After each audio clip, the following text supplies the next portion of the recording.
there's power in taking a photograph. There's power in being an artist.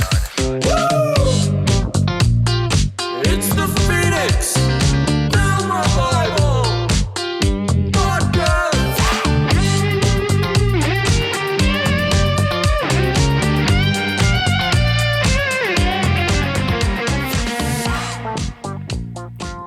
We're back with another episode of the Phoenix Film Revival Podcast. I'm your host, Daniel Yannicone, and I have with me my lovely wife, Stacy. Hello, hello. And we also have with us Nolan Rogers. Hello, Nolan. It's the man of the Is that hour. how I introduce myself? Sounds good. Absolutely. Yep. Which is great. We're actually here in the lab today. Yeah. Which is always fun to have an in-person interview with somebody and talk with somebody.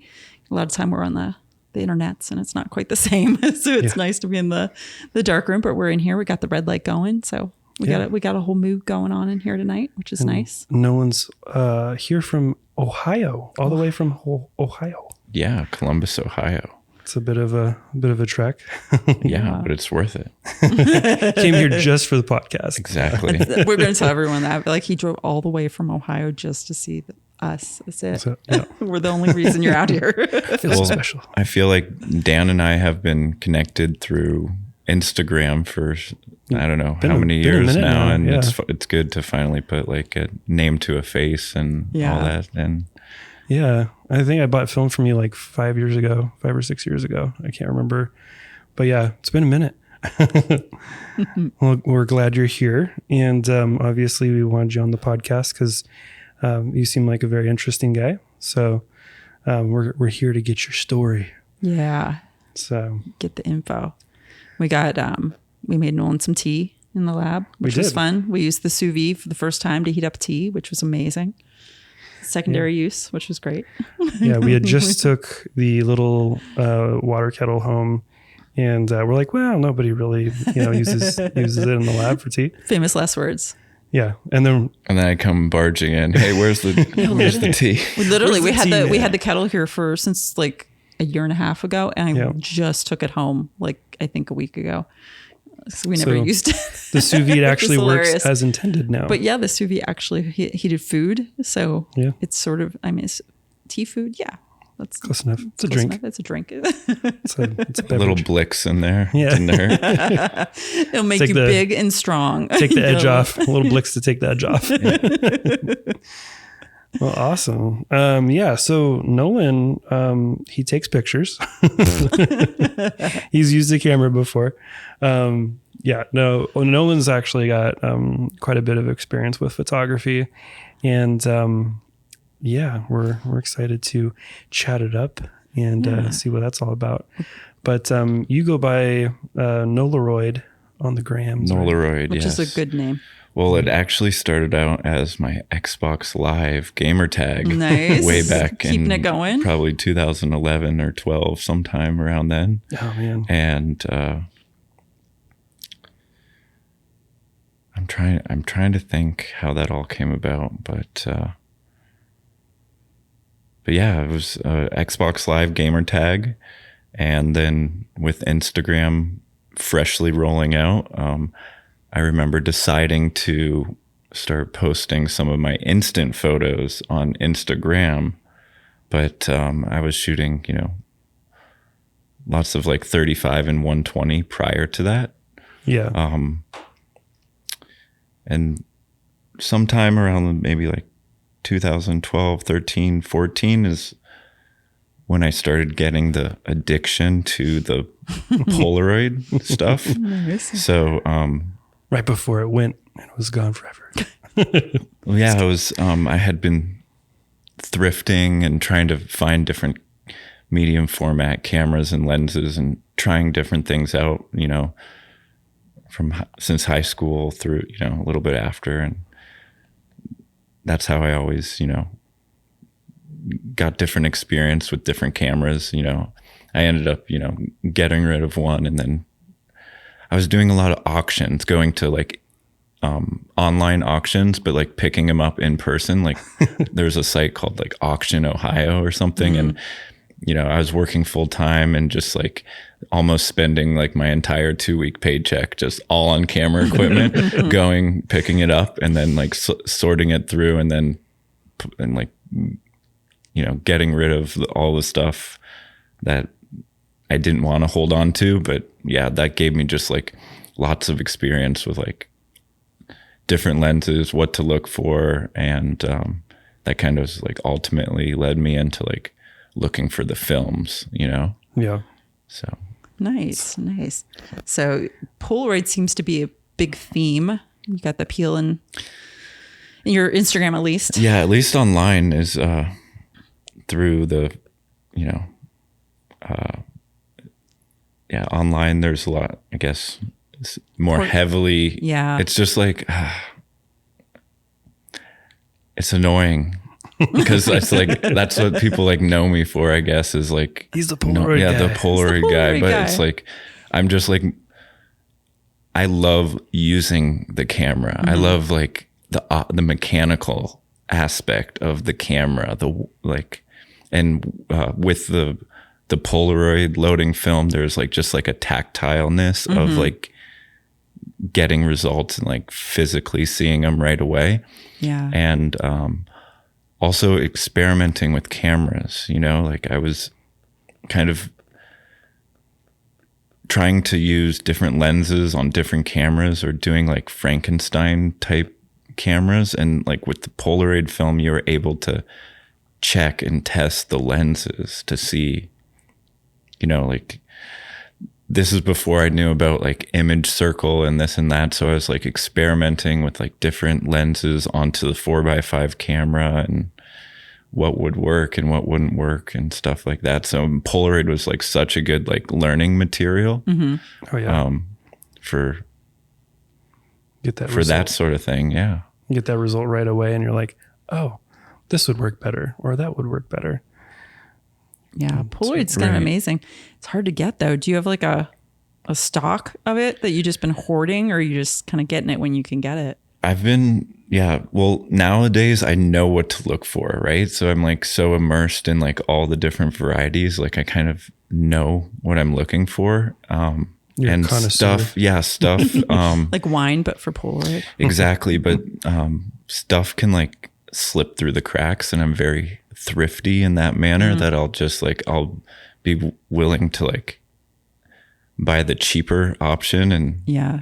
like go for Take a that gamble. sort of thing. Yeah. So, but it's just, I guess, comes with experience, right? Like, so with the Polaroid and especially like the 4x5 stuff, there's ways that you can work with it with using like mixing and matching the chemical pods and this and that. So over the last, like, I would say like 3 or 4 years, as like the film has become more and more expensive, Very expensive. very expensive. It's like I've been like, so much. that's especially the FP100C Fuji stuff. Oh, that like, stuff's so outrageous. it's like more expensive than actual Polaroid.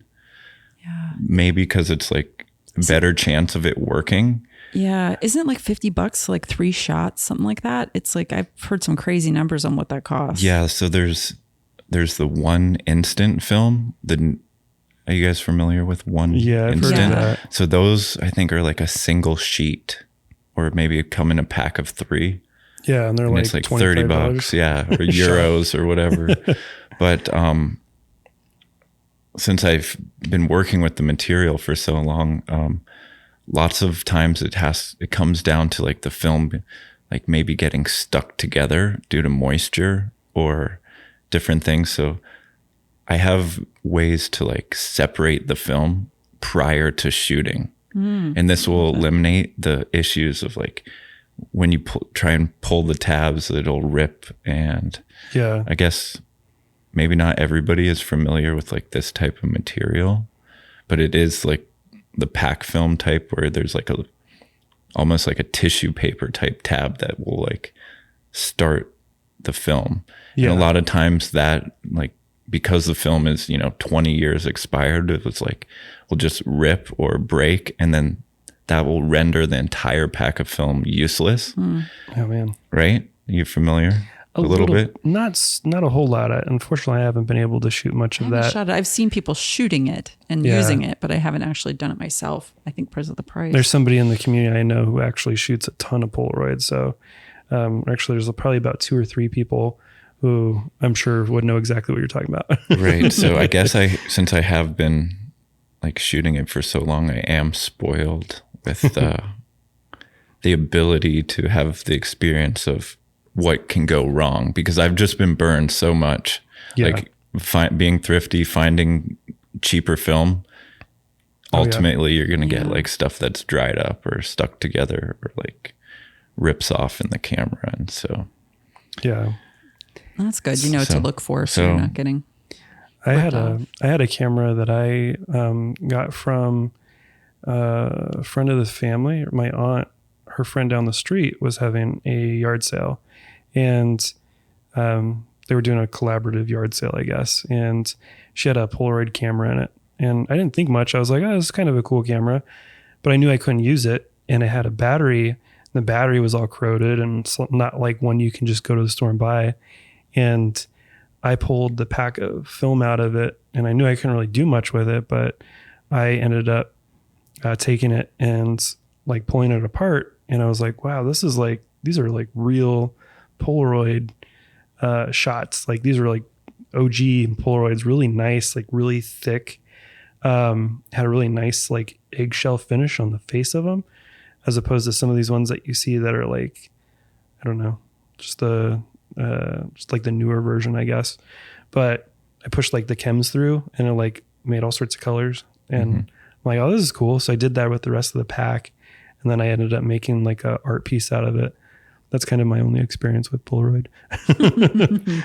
okay, now that you're saying this, Spectra film was like probably in 2009. I remember it was still being sold at CVS.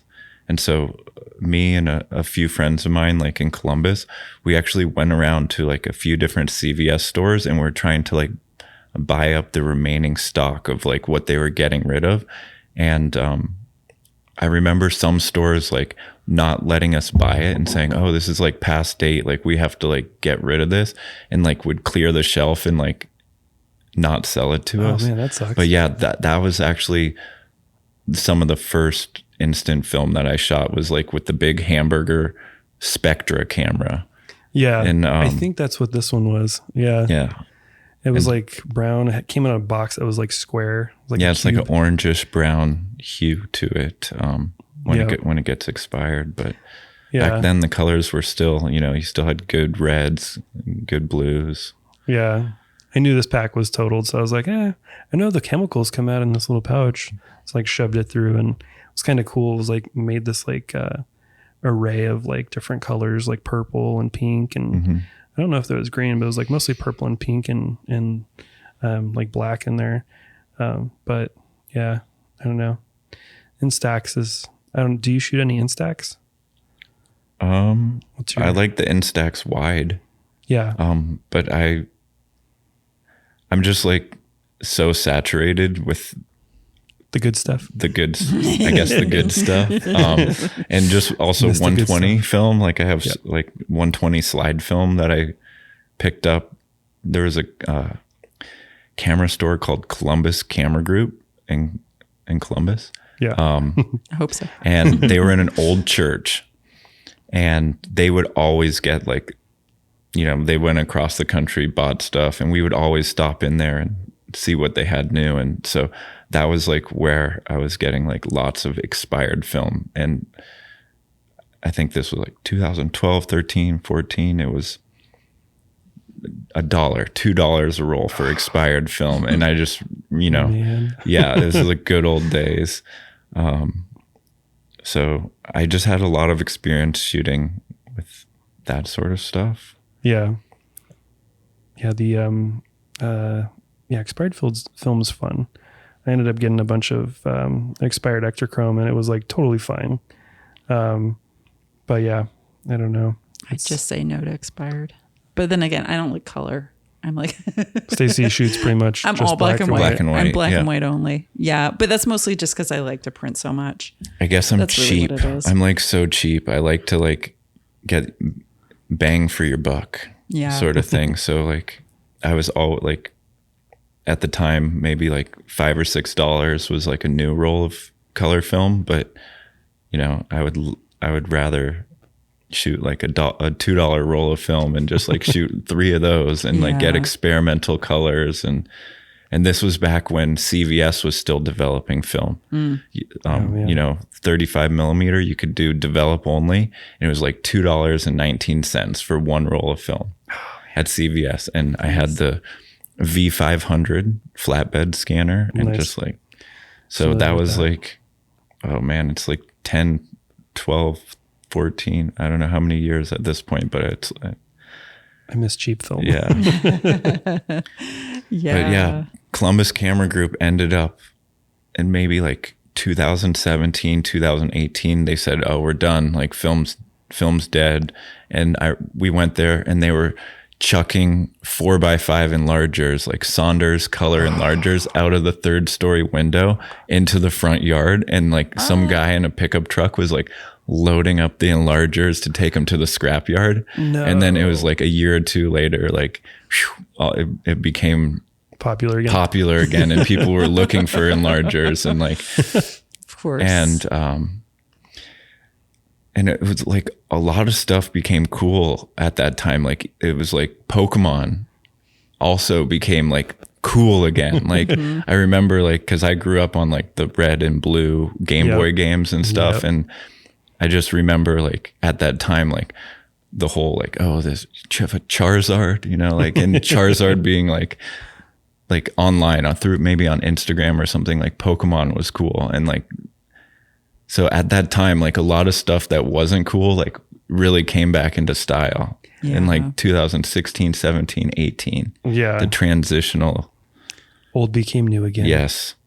Vinyl became popular again. That happens with everything though. Right. Vinyl's here to stay, I think though. Vinyl, like, I mean, it had like, it's low, but now it's like, I don't know. It's been pretty steady. Like vinyl really hasn't come out of that. I don't know. Film seems like it goes back and forth a little bit. It seems like now the digicam stuff's now, because now the people of the age that kind of have, you know, a lot of stuff is based off of younger people, because younger people are a little more like loose with their money.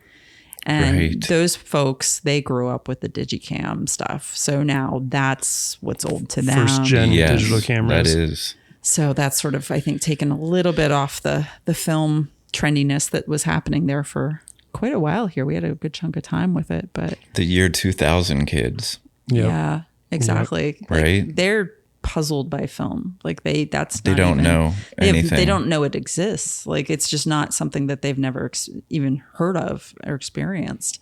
So Right. Where at least like, you know, I'm 32 at this point. So at least we had grown up with like everybody had film cameras and stuff. And we grew up with like the transition into like, we grew up with the internet, right? Yeah. So like kindergarten, 1st, 2nd grade, that's like when the computers were just being introduced into the schools and stuff like that, right?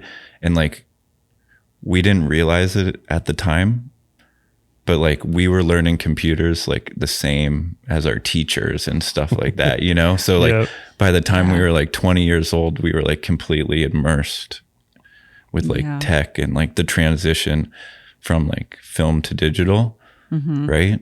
Yeah. yeah, it's very strange to see. Like I'm a little older. I'm 48 going on 49. Good God.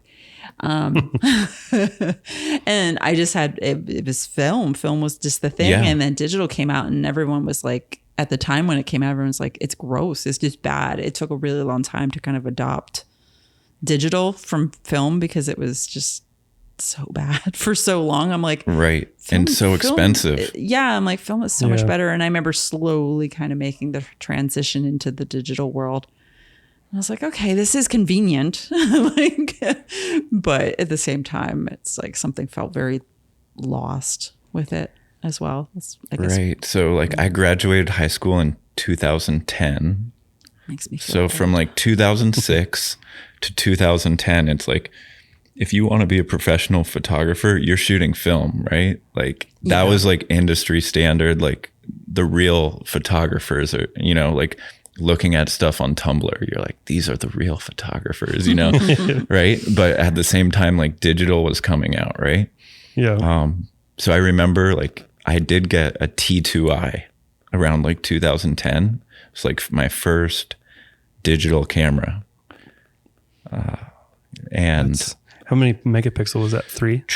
No. This was They were better by then. This was 2010, they were this was okay. like a crop sensor. So this was like the 3/4 crop sensor. It wasn't a full frame camera, Yeah. but it did have video. I remember it was like Canon interchangeable lenses. Like that was like, oh, I'm getting there. I'm gonna like Yeah. be something like in the right.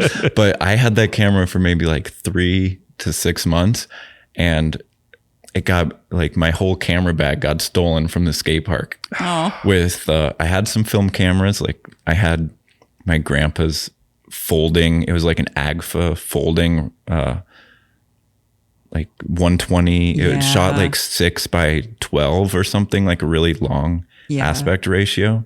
But Yeah. it was 120, and so like I just remember like, oh, like my digital camera got stolen, but nobody's going to want to steal this like old beat up film camera. Right. So then I just kind of stuck with the film and like scanning and, Yeah. yeah. cool. Did they So have I'm just like- did your high school and stuff have film at the time? Was Oh it yeah. still, they So still I had all did. that? Yeah. I took so I had gotten my first film camera in like maybe 2005 or 6, like when I was going freshman in high school.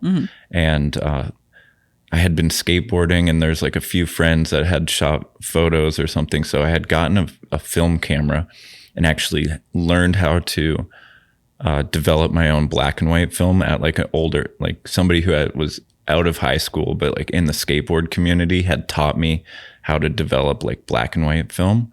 So I had some experience prior to taking photo class in high school. Yeah. So it was like my junior or senior years when I took like photo 1, photo 2. And I was like way ahead of everybody in terms of like knowing what to do. And the teacher, she was like 75, 80 years old. And like, she also was trying to teach like digital art, digital photography from like the CS2 handbook or whatever, And so I became like the, student. I helped teach like the photo 1 class. Like basically what had happened was photo 1, they were like, oh, you know what you're doing. So I did photo 2 instead of photo 1. And then for like the second half of the year, which was supposed to be my photo 2, I did like an independent study. So I was like just in love with the darkroom and just everything photo at the time. And so that's when I first like really enjoyed like starting to teach other people about photography, was like in high school, doing this like independent study. Yeah. But her name was Mrs. Donato. She was like my photo teacher. She had an RB67, like, which was like like a class camera or something. And she actually like let me use that for like the whole second semester. Oh, nice. So that's when I shot like a ton of like 6x7, and was like, I went to the Columbus Camera Group. I went and I got like some dot photo paper and like 16x20. I was like, because like I could just like print away in high school, like didn't have to worry about mixing chemistry or anything like that. It was like all the trays were there, and we had like a Ready to nice go. dark room. Yeah. So Oh, nice. yeah. So that's actually, I haven't like thought about this like since in a while. Yeah. But like, yeah, that's like what really got my spark, was like Nice. that. I'm glad to hear it was still there. I mean, so many darkrooms have gone away. Mm-hmm. When did your darkroom go away? Because Yeah. I graduated in 2007. yours was earlier and they went away. And well, 2007. So I graduated 2007. It was like 2 or 3 years after I graduated. So I want to say probably around 2010. We had a brand new darkroom, like my senior year, brand new, spanking new. I mean, it was like freaking nice. And I wish I appreciated it more back then, because I was somewhat new to it, but I was still wanting to like mess with different things. And I came from like a video background, but like we were doing media communications and stuff like that. In my senior year, I decided, oh, I'll take the photography class, and was like, oh, this is fun. But I got really bored really quick with film because I was like, it wasn't anything challenging for me, except for trying to make my first print, and I was like struggling with it. But I ended up like getting into like matte cutting and all the other aspects of like presentation and stuff like that. Plus we only had black and white film. I was like, I want to do more than just this one stock. I want to kind of experiment and do different things. But yeah, that was like 2007. And then, it wasn't that long afterwards. They ended up like closing it and turned into like a media lab. Yeah. So it was a huge bummer. I went to Podunk High School and we didn't have any photography. What? You had like, No, we had like animal husbandry. If you wanna, like, the 4-H club was popular, but no, we had no photography, no camera, no darkroom, any of the schools I went to. I graduated in 94, and that wasn't, I mean, it was obviously a thing. People shot on film, but it wasn't in our schools, which was a shame. I don't think any of my local schools either. I'm sure the universities, but yeah, I never got, like, it was never presented to me like that. And it was just kind of sad because it's like not until later on in life that I was presented with like, oh, a darkroom's an actual thing. Like it's still happening and I can go in a darkroom.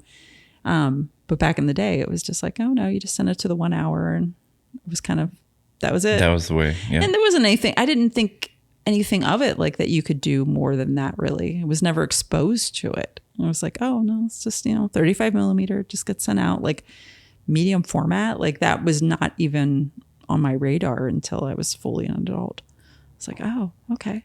There's like so much more. I think a lot of people don't realize that with darkrooms. They don't realize there's like this giant world of film and processes and ways to go about it to get an image. And like, it's all that stuff sort of been lost a little bit over time. I'm always telling people we have our shooting on film workshop, and I've added a slide in there that shows all the different processes that there are. And the list is like 250, like some processes. And people are like, you can tell people are like kind of calculating in their head, like, wait, what? Like there's other stuff that's out there. So it's always interesting. Wide world of alt process. Right. There's so much. Yeah, I could just like stop shooting photos right now and just worry about printing for the rest of my life. Forever Like I and have ever. enough photos and negatives that I could just be in the darkroom. That's insane to have that big of an archive. It's not that big. It's just like there's so much to do Yeah. in the darkroom. You could just like spend your entire life on like a few rolls of film, I feel like, and just doing printing different ways. Every single process. Yeah. I've kind of wanted to do that. I was thinking about that recently. I kind of want to do like one photo and then just do it as many processes as I can. Right. Yeah. All the varieties of it. Be pretty fun. Yeah, that would be pretty exciting. Speaking of film, you had started a lab in Columbus. You were doing a Columbus Film Lab, right? Right. So this was with a partner at the time. So we had both been developing our own film, and it was just like, instead of like, we just decided to batch our film together, and like the two of us with like one other friend became like 3 people. And then it was like, oh, we're going to just go from like a 1 liter kit to like a 5 liter kit. And it just like kind of evolved from that. Like out of like, this is also CVS was no longer processing film. Yeah. So like for C41 and E6, like you had to send out the film. And at the same time, Columbus Camera Group was getting in all this E6 film. And like at the time, it was just anybody shooting E6 was always getting it cross-processed. Just get That's it a developed sin. in C41, right? And like, no, that was cool. That was like the style back then. Like, True. like it gave like a certain look, cross-processed E6. Yeah. But that's just because like most of these labs only did C41. Right. So at the time, like, it was just like something we wanted to do. Like, oh, we just like, let's try and order some E6 chemistry and do it ourselves by hand in tanks out of the sink that we use to like wash dishes. So that's like how it started, right? Yeah. We also like were in like part of a arts building. So there was like, all sorts of different artists that lived in this old school building. It was like built in the 1890s, and all the classrooms were like renovated into like art studios. Yeah. Some people just worked out of it, but like some people lived there, and like, we had like community bathrooms and all this. So it was like, we were like, 20 years old at the time, or, something like that. And that's just how that like kind of organically started. But then it like took over my life, at least. Is there a big film community in Columbus? Or at least back in the day, maybe was. At the time, I mean, there was just like, a core group of people. Like we had a Columbus College of Art and Design. There was like a pretty nice art school. And I don't even think they were like doing much like with like traditional photography, or I think so. Let me think. Cause I actually had applied to become like the lab monitor. Like I wanted to like work at the school to like be like the lab assistant to the professor or whatever. And I got like the rejection notice, like, sorry, we're not going to like hire you. Like you're not experienced enough.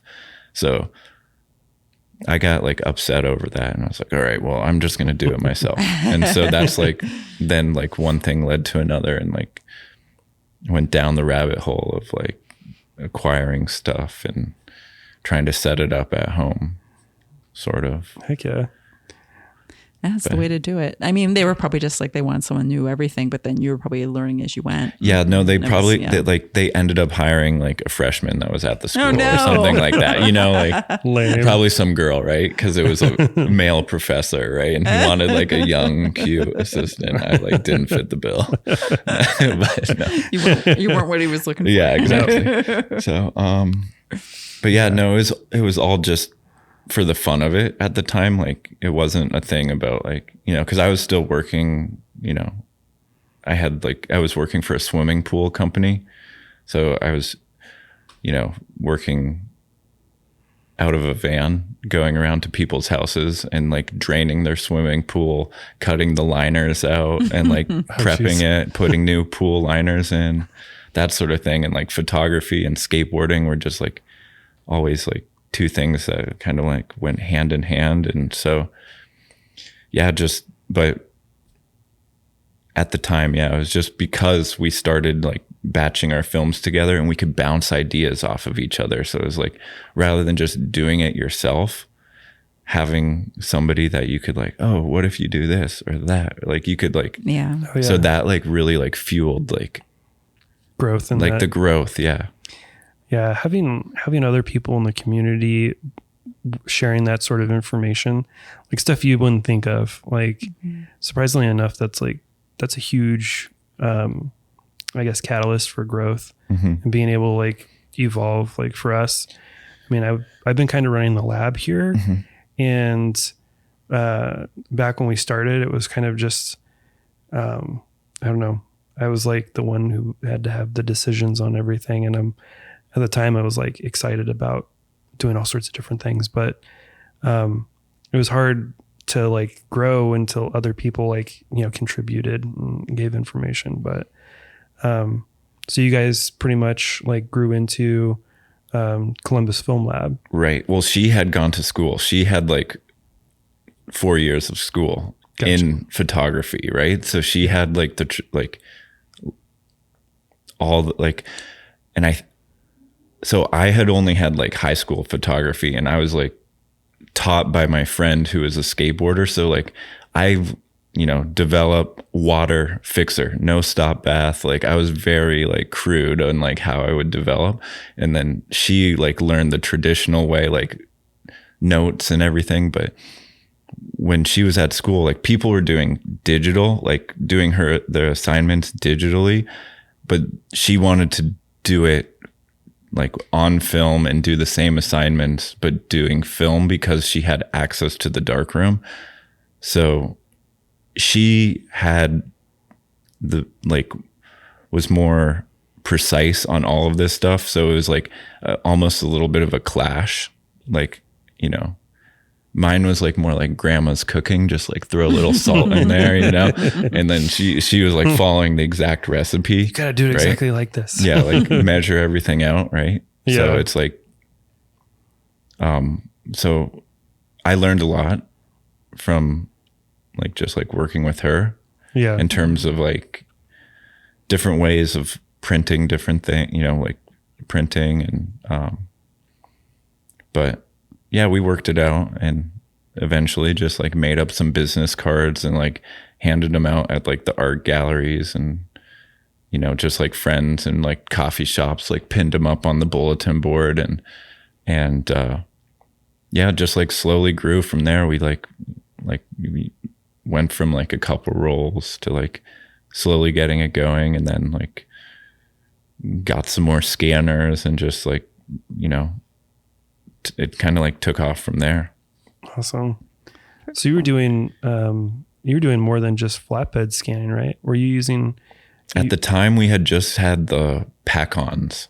So just, we had just for 35 millimeter cause they were super easy. yeah. Just like you could do the entire roll without cutting it.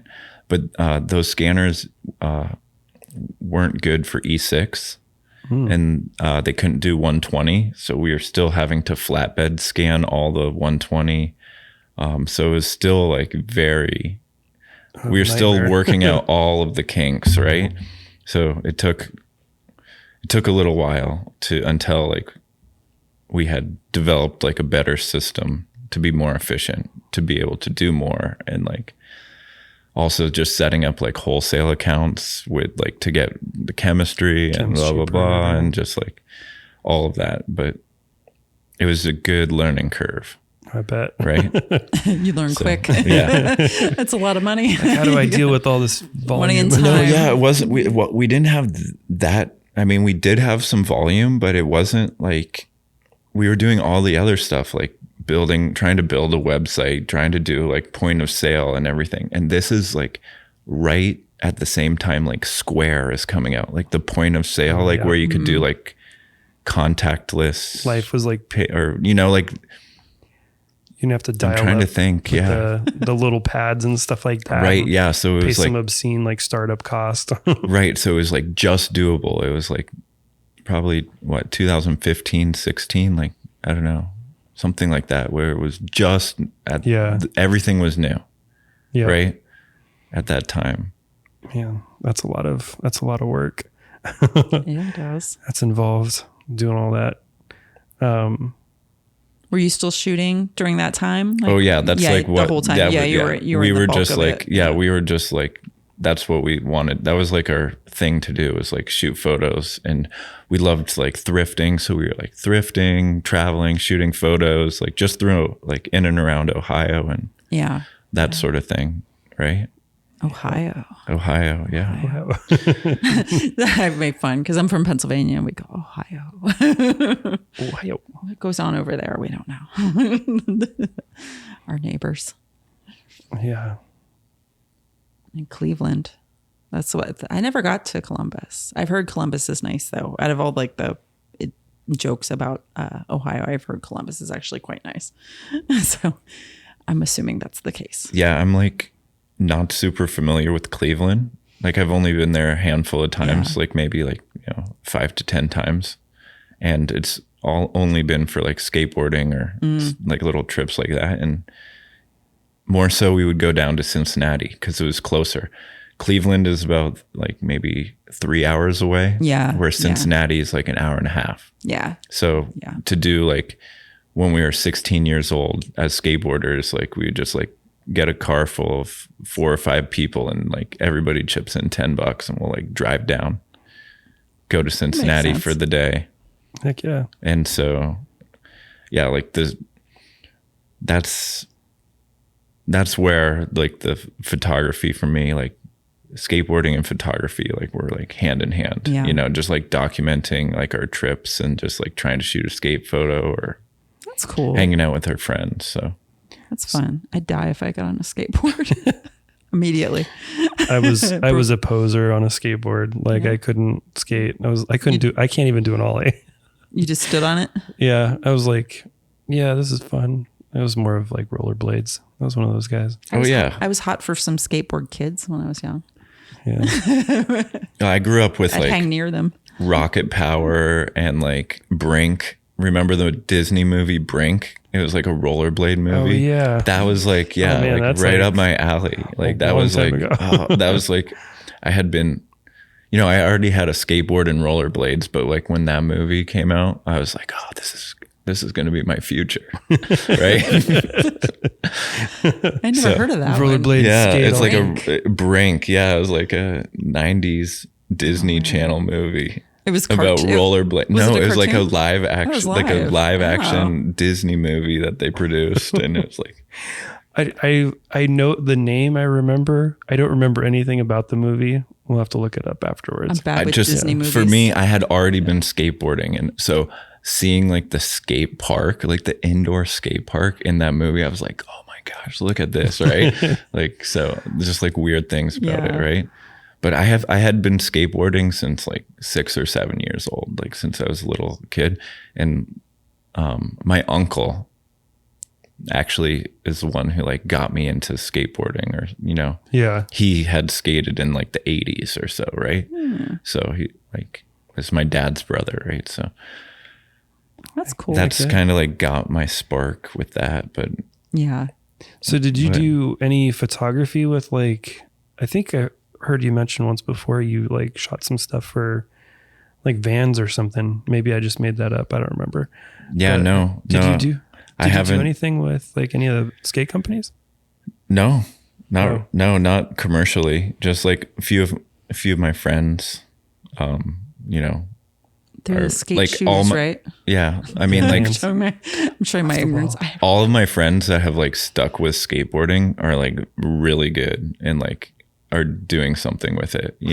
I just like was always like, I felt like I was working full time and like skateboard. I was always trying to skateboard, but I didn't like pursue it. Like I had friends that like moved out to San Francisco and like just like were like, that's what they're doing. They did like DoorDash and like we're skateboarding. We're going to like, they made it happen. Right. Yeah. But yeah, just anybody that I grew up with, like we're all good. They're all decent at skateboarding, So Yeah. I've just been around it for so long. I feel like, Gotcha. yeah. That's cool. I think I went to a skate park once in California and it was like indoors. I was like, what the heck is this? I saw It's the like so movie weird. Rad, which I think was in the 80s. Or Gleaming the Cube. Gleaming the something. Cube. Yeah, Oh my God. yeah, Yes, stuff with like that. Christian Yeah. Slater. Yeah. Yeah. Absolutely. I've seen that. Yeah, that's my familiarity with skateboarding right there. That was a weird movie. I haven't seen that in a long time. Mm-hmm. Yep, Gleaming the Cube. Wasn't there another one with Nicole Kidman? I feel like there was one in the 80s with her as well. Or was that BMXing? It could have been BMXing. I'm not sure. But I think Nicole Kidman was in something like that too, which is really funny. I'm always amazed by people that can make a career out of that. I understand sponsorship, I guess, is probably what that is mostly, but it's kind of amazing to me. I'm like, oh wow, skateboarding could be like a thing. I remember when it first sort of became popular. I mean, it's always it's been around for a long time, like 60s or whatever, right? But like people actually making real careers out of it and money off of skateboarding. I'm like, wow, that's a thing. Tony Hawk, man. Yeah, no, it Everybody's still blows my mind. Yeah. Like the fact that like skateboarding and film photography have both like in the last like 10 years have just like, or 5 years even have just like really like a lot of people are involved with it. Yeah. Yeah. Didn't the X Games like wasn't? Oh yeah, the something- Vans Warped Tour. Yeah. Yeah, like What happened? did you with- ever go to the I remember seeing like that all the time. I was like, oh man, I want to go to the concerts and stuff like that, but ended up not. But didn't the X Games like just cancel skateboarding? How would recently. they cancel skateboarding? I'm not sure. I don't know. I'm so out of the loop with. Well, Yeah. skateboarding is now like in the Olympics. Is it? So Yeah. yeah, they had it in like I think 2020 in Tokyo was like, but the Olympics got like pushed back because of COVID and everything. But that was like this was like the first year. Snowboarding's always has been in like Winter Olympics, just Yeah. Yeah. way earlier. But I think they've been like pushing for like skateboarding to be in the Olympics since like 96 or something like that, Yeah. like for a Makes while. sense. I used to live when I was little, we lived in Woodward, Pennsylvania, which has the skate But yeah, park. so you're right there. Yeah. Literally lived in Woodward. We lived at like, if you've ever been there, it's like there's nothing there. It's just Amish, and there's a teeny town with like a couple little things, but that actually is a very well-known it's like- place. They have a couple now, I think. They're not Right, just Woodward yeah. anymore. Yeah. So Woodward Yeah. was like a summer camp type place, like a resort type deal for skateboarding where you could send your kids and they would do like lessons, like it's like a workshop training facility. Group building activities. sort of Yeah. thing. Yeah. So, Yeah. It's so strange where it's located. but now it's like, it's so mainstream now. Like, you know, there's just like a lot of that. Yeah. There's a few different places, but yeah, just skateboarding and like the training aspect of it is like so different than it was like when I was growing up. Yeah. You know, like people are serious about it. Yeah. That place has been around a long time too. Because when I was a kid, I think it maybe existed. And we lived down there. There's a Woodward Inn, and we had our landlord. We rented a house that was beside the Woodward Inn. And then for a while, we actually lived in the Woodward Inn. We were like innkeepers for a while. Yeah, like I always wanted to go, but it was just one of those things. It was like too expensive, right? I heard it was like sort of it was classy. It was like considered like a top end type of thing. to Yeah, go I had to. a friend or two, you know, that had gone, but it was like for me, you know, it was just like that would be fun. But I was doing other stuff, you know. I was playing baseball, soccer. I did all sorts of like sports as a kid, you know. So like my parents were like, "Oh no," you know. I wanted to play ice hockey, you know. Never played ice hockey because again, it was like the cost of entry. Yeah. But like skateboarding was one of those things that like I could at least get my parents to like drive us to the skate park or something Yeah. before we started driving, right? Yeah. Yeah. So That makes sense. like the barrier of entry, Yeah. Yeah. right? That helps. Just like Skateboard, it's like- snowboarding too, or skiing. Yeah, the like if skiing you- folks. Yeah, like that's It's expensive that's to a like resort get into sport. skiing. Yeah. Yeah. Exactly. My family used to go watch the skiers. We used to park in the parking lot and watch the skiers come down. I'm like, are we ever going to go skiing? Like, no, we can't afford that. We're going to watch them. I'm like, okay. In Ohio, we have like like two little mountain trails, right? Ohio is actually a valley. Yeah, I was So- going to say so, Ohio like, doesn't have a lot of real mountains Yeah, so there. our hills are like going like below sea level basically, and you would like take the lift maybe like 15 or 20 times in like a, you know, but it was like manicured, you know, they would make their snow and all, so but they would have like the jumps, like train park and everything. So we did that like starting like middle school, high school. I did like the ski club where the bus would take us up there and stuff. Yeah. So that was fun. I got to do a little bit of snowboarding. Yeah, at the time. you don't usually put skiing and Ohio together. Right. But I've like, yeah, like always wanted to go out west and do like a nice big mountain. Yeah. Yeah. like some definitely. real snowboarding. Yeah, Pennsylvania didn't have them either. Well, Poconos has a little Yeah. bit. Like if you go further east, right? Yeah, or the east north- side has it. Yeah, and then central, we didn't have much. We had Tussey Mountain, which isn't much of anything. I don't know if you can call that a mountain. We would go sledding. They have sledding for that. I'd go sledding down Tussey Mountain if that gives you an indication of what that is. Yeah, there's some slopes up in Flagstaff. Flagstaff, yeah, the Snow Bowl. Humphreys Peak, Snowball is really popular. Have they skiing gotten spot. snow yet? Maybe. I think they did, and it was like the weekend before Thanksgiving. And It's then, definitely cold enough to make snow. So yeah, I went snowboarding once up there, and I went down the mountain twice, and then my uncle's like, we got to go. Your grandpa's in the hospital. I'm like, come on. Grandpa. I know. So I was Dare like you. two times on the mountain. I was like, man, this is going to be my thing. But yeah, snowboarding, skiing. It's all pricey sports. Yeah, I was going to say it all seems very expensive. That and I don't really Compared to like film, snow. though. Yeah, film has its moments for sure, but I think every hobby has like a cost to it in some sort of fashion. Even if it's cheap, it's still going to cost you something in time or practice or what have you. Like I'm assuming skateboarding is inexpensive, but at the same time, it's sort of hard on your body, I would think. And then, you have to travel around to some different places. And I feel like you get pushed away from a lot of places as well. It's probably, you're getting chased off a lot of the time for certain areas. So Yeah. that's a struggle bus. I could see that. Yeah. It's fun though. If you can do it. I can't skate.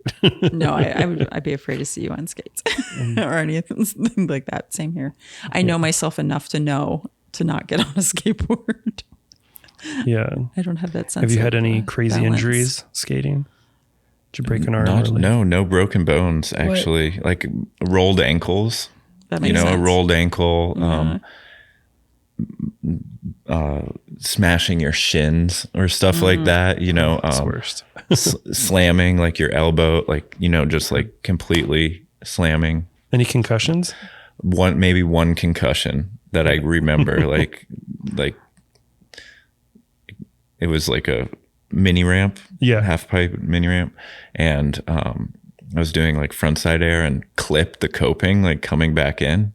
So like, and like your board just completely stopped and I just went straight to the flat and I woke, I didn't like black out or anything, but I got up and I was like, I'm not feeling so good. And like had to like, I got to the top of the ramp and I was like seeing stars a little bit and stuff. But that was just like one time that I like really remember like hitting my head sort of like, and like being a little dizzy. A little too much. Yeah. Oh man. And I was probably like 16 or 17 at the time. Like you just don't want to get multiple ones. Right. That's where you start getting in trouble. Right. You can get with one. You can get by. And it was very minor because it was like a wooden ramp. It wasn't like onto concrete or something. So that's like what there's like a little forgiveness with that'll the save you a wood, bit. but not much, Yeah. But yeah, I've been like super fortunate to like, I guess that's like why I'm not like professional or anything. Cause I'm like, I haven't like pushed myself like, I'm like very conservative with my skateboarding. Like I don't, like, especially over the last like 5, 6, 7 years, I've like, don't want to get hurt. So I'm like, makes sense. But I've also been skateboarding since I was so young that I'm like, you know how to fall. Sort of, yeah. But just like nature. Yeah, it's like second nature in terms of like pushing around and feeling comfortable on the skateboard. Just like, because I used to like skate to the skate park, and so like different textures underneath, like riding on different surfaces and stuff. I feel like it also translates to like driving, right? Like when you are like, you can feel the surface like when it rains and you like on like the concrete or a ramp and it's wet, like you get like an understanding of like what your limits are before you shoot out or something. And that like translates well to like driving a vehicle. That makes sense. In a way. And also like the flow of traffic, like in a busy skate park and just like, I don't know. Yeah. That's my favorite. One of my favorite subreddits on Reddit is Meat Crayon. And it's a lot of skateboarders. What is this? It's called Meat Crayon. Okay. I'm like, do you like, read it? It's a little bit, but not much. Yeah, it's a subreddit of Reddit. Okay. So if you go to Meat Crayon on Reddit, and it's really people that are hitting pavement and crayoning it like blood. Yeah. And it's a lot of skateboarders on that subreddit. I constantly see that. A few bike guys, but it's mostly skateboarders. It's just people really eating pretty gnarly subreddit. shit like all over the place. It's pretty aggressive. It's like, that looks terrible. Yeah. Yeah, I mean, couple times, like I remember, like, you know, just like blasting my knee a couple times, like my back foot slipped off my tail and just straight knee to the concrete, and then like look down and there's like a hole in my pants and like a huge chunk taken out. So, but like that's just like a scrape, you know, compared to like a broken bone or something like that. Did you get out the camera? You're like, yes. Well, I was still younger at the time. Like I wasn't like way into photography as I was. Like I would say like the wormhole of photography started like after high school. Yeah. Like I was in photography, but in high school, I thought I was going to go into like graphic design. So I was doing lots of like Photoshop and like that sort of thing. CS3. I'm like an Adobe CS3 person. Oh yeah. Yeah. That cracked copy Yeah, exactly. Exactly. Like from Pirate Bay. yeah, exactly. That's like my generation right there. Yeah. That was my first copy of Photoshop. I'm like, heck yeah, I'm a graphic designer now. I'm going to make album covers for CDs. Like, Heck yeah. so, but didn't end up going to school for that because it was expensive, right? You know, the art school was like $38,000 a year or something like that. So I was like, oh, I'm just going to save up my money and then go. Right. So I ended up like working a maintenance job at like a high-rise building right next to the art school. And I had friends that were like going to school there. So I'd just like hang out with them and like try and use the dark room, and they would just like, so I just like snuck my way in basically. Nice. Yeah. That's a good way to go That's about a it. smart way of doing it. Yeah. It really is. Who needs to pay to get into a dark room? Yeah. Sneak it. Seriously, it's a lot of money they pay too. My goodness. It's Almost like 40,000 a year. it's like what you get with it, right? You get all the networking and the placement, so you can get a job doing something commercial.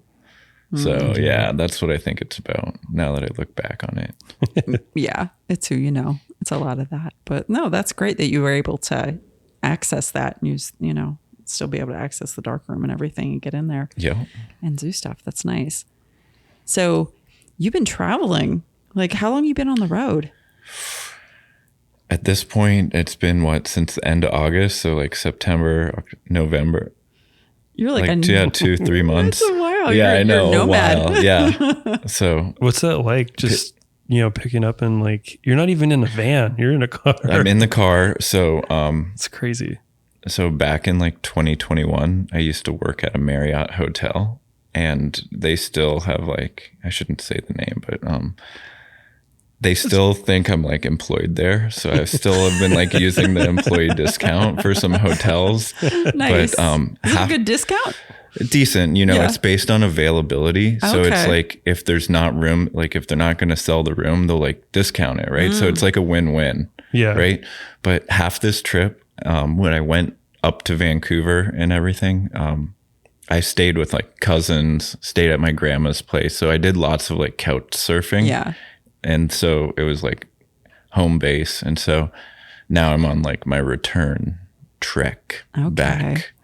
Awesome. Right. And like all my stuff is just in a storage unit. I don't have like an apartment or anything in Columbus. So I'm like, that's like my next goal is to like find a room to rent and that. So, but yeah, no, since probably 2021 in the summer, I've just been like living the nomadic life of like, I've been buying and thrifting all this film, and like, yeah, I was like hoarding some stuff, but now it's like, oh, I better start shooting some of this. And so it's because I'm like no longer developing film for other people, right? Mm-hmm. So I'm not doing the community film lab anymore. So I like have some more time just to like work and shoot my own photos and travel, right? But this is just one of those things that I've always like wanted to do, the road trip. Heck yeah. You know, it's like something. So you were in Ohio, Florida. Where all have you been so far? So just, are we talking this year or like where do we want to start? I guess since you started traveling. So what should I tell you guys about the trip with, back in 2016 when my girlfriend and I were still together.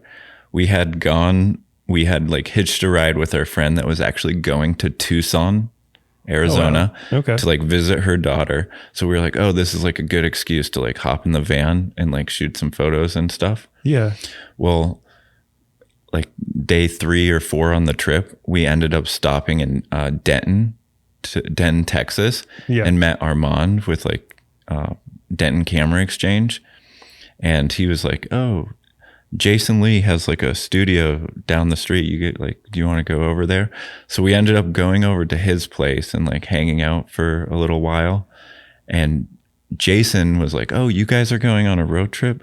I'm going to Ojai. It's leaving like tomorrow. Why don't you guys just like come with me?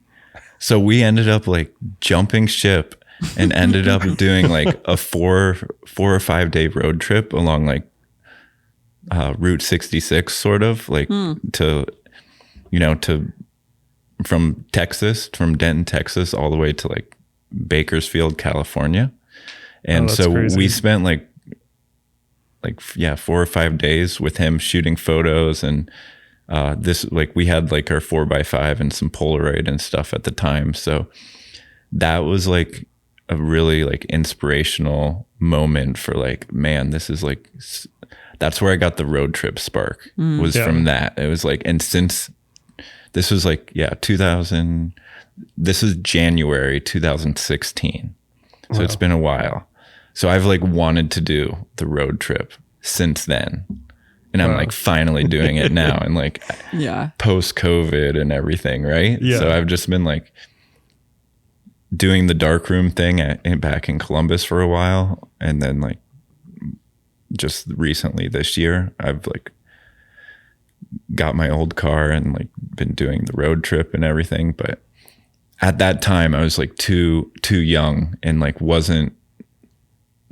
I would have been too nervous to do it like at the time, but now I'm like older and I'm like more prepared. So that makes sense. Yeah. Doesn't Jason Lee skateboard too? Yeah, he's like a skateboarder. Yeah, like so like that's what like that's cool. That's what I know him as a skateboarder. Yeah. Right. Earl Hickey. Yeah, but I he's knew him also just as an actor. Yeah, that's right? how I knew him, and But- then I found out all these other pieces. Yeah, But there's also like Tom Green, right? Yeah, oh, Tom yeah, Tom. Green is like Canadian. also Canadian and also like a skateboarder too. Yeah. I didn't know Like, he skated. Yeah, so like I don't know.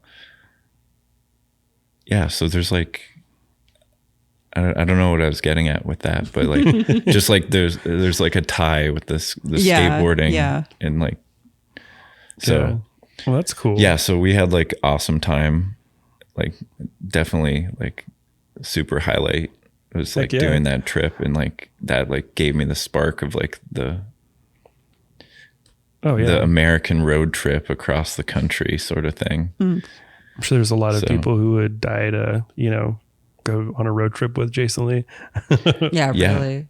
Yeah, there's some people listening right now. They're like, "What?" What? Yeah, should I have not name dropped like that? No, I you're should have fine. just said somebody. Yeah. No. I think it's kind of amazing you ran into him. Like you've been skating your whole life, and you're a photographer. So and this then is something that's what that he's like doing, this and- has happened all through Instagram. So at the time, I was posting like some of my grandfather's black and white photos that I was like scanning in and posting to Instagram, and I was also doing like some of my instant photos and like film photography. And this is like we had connected on Instagram before this had happened, right? Yeah. So like we like had met through Instagram, and same thing with Armand.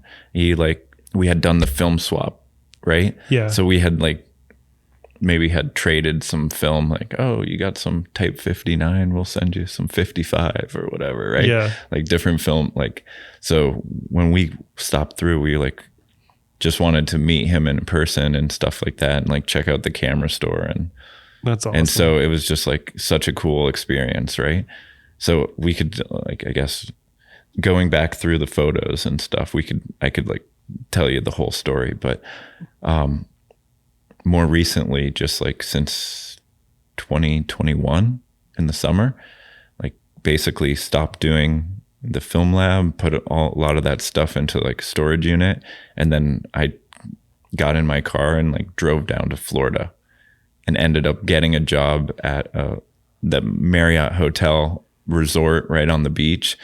And I was like, all right, I'm going to retire. I'm 30 years old. I'm going to put this stuff in. I'm going to go down to where the average age is like 75, 80 in like super small town. It was called like Stewart, Florida.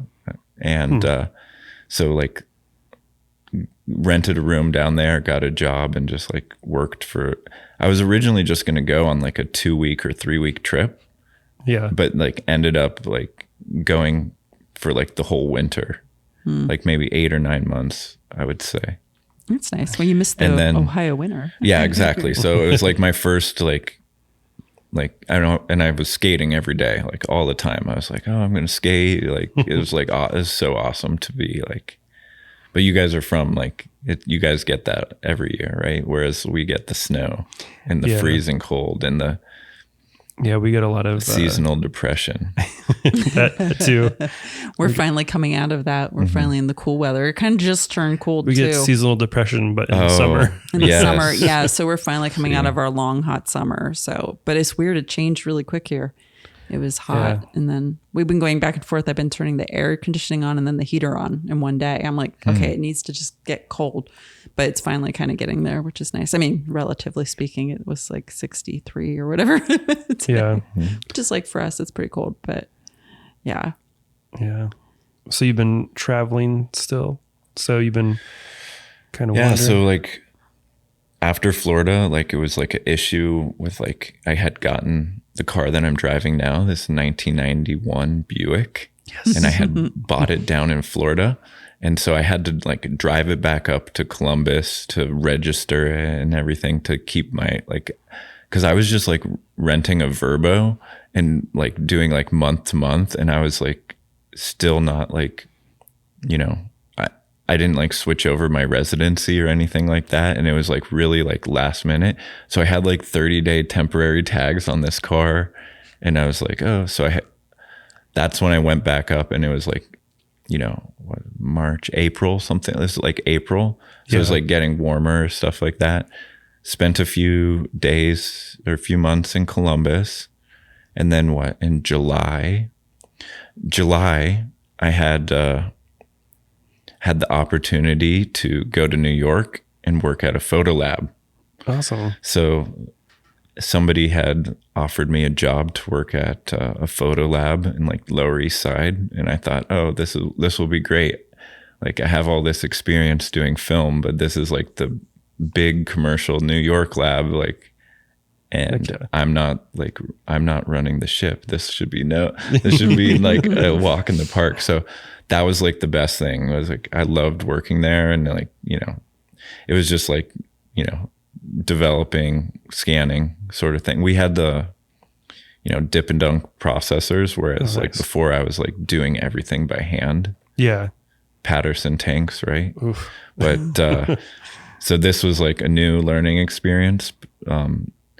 But again, like my background is like maintenance engineering, so I'm like really good at like troubleshooting, you know, like low voltage DC systems, like all this stuff that like the machine like runs on. So I was like helping like troubleshoot if like stuff like went wrong. Nice. But I was like learning like all the different aspects, like all the different sides of you know, whereas like people had like their individual, like there's people that were just scanning, people that were just print, like, you know, I was like doing a little bit of everything. So it was like weird when they hired me to like, but that was like awesome experience. I like was there for like a year in New York. Yeah. What year was that? Just in 2022. Oh, recently. Yeah, okay. Recently. And then like after that winter, after like last winter, it was just like the clang, clang, clang of the radiator and like the freezing cold and everything. And just like, you're like, nope, I'm out of here. And like, just like thinking back to Florida, the winter before, I was like, taste of the lack of winter. Yeah.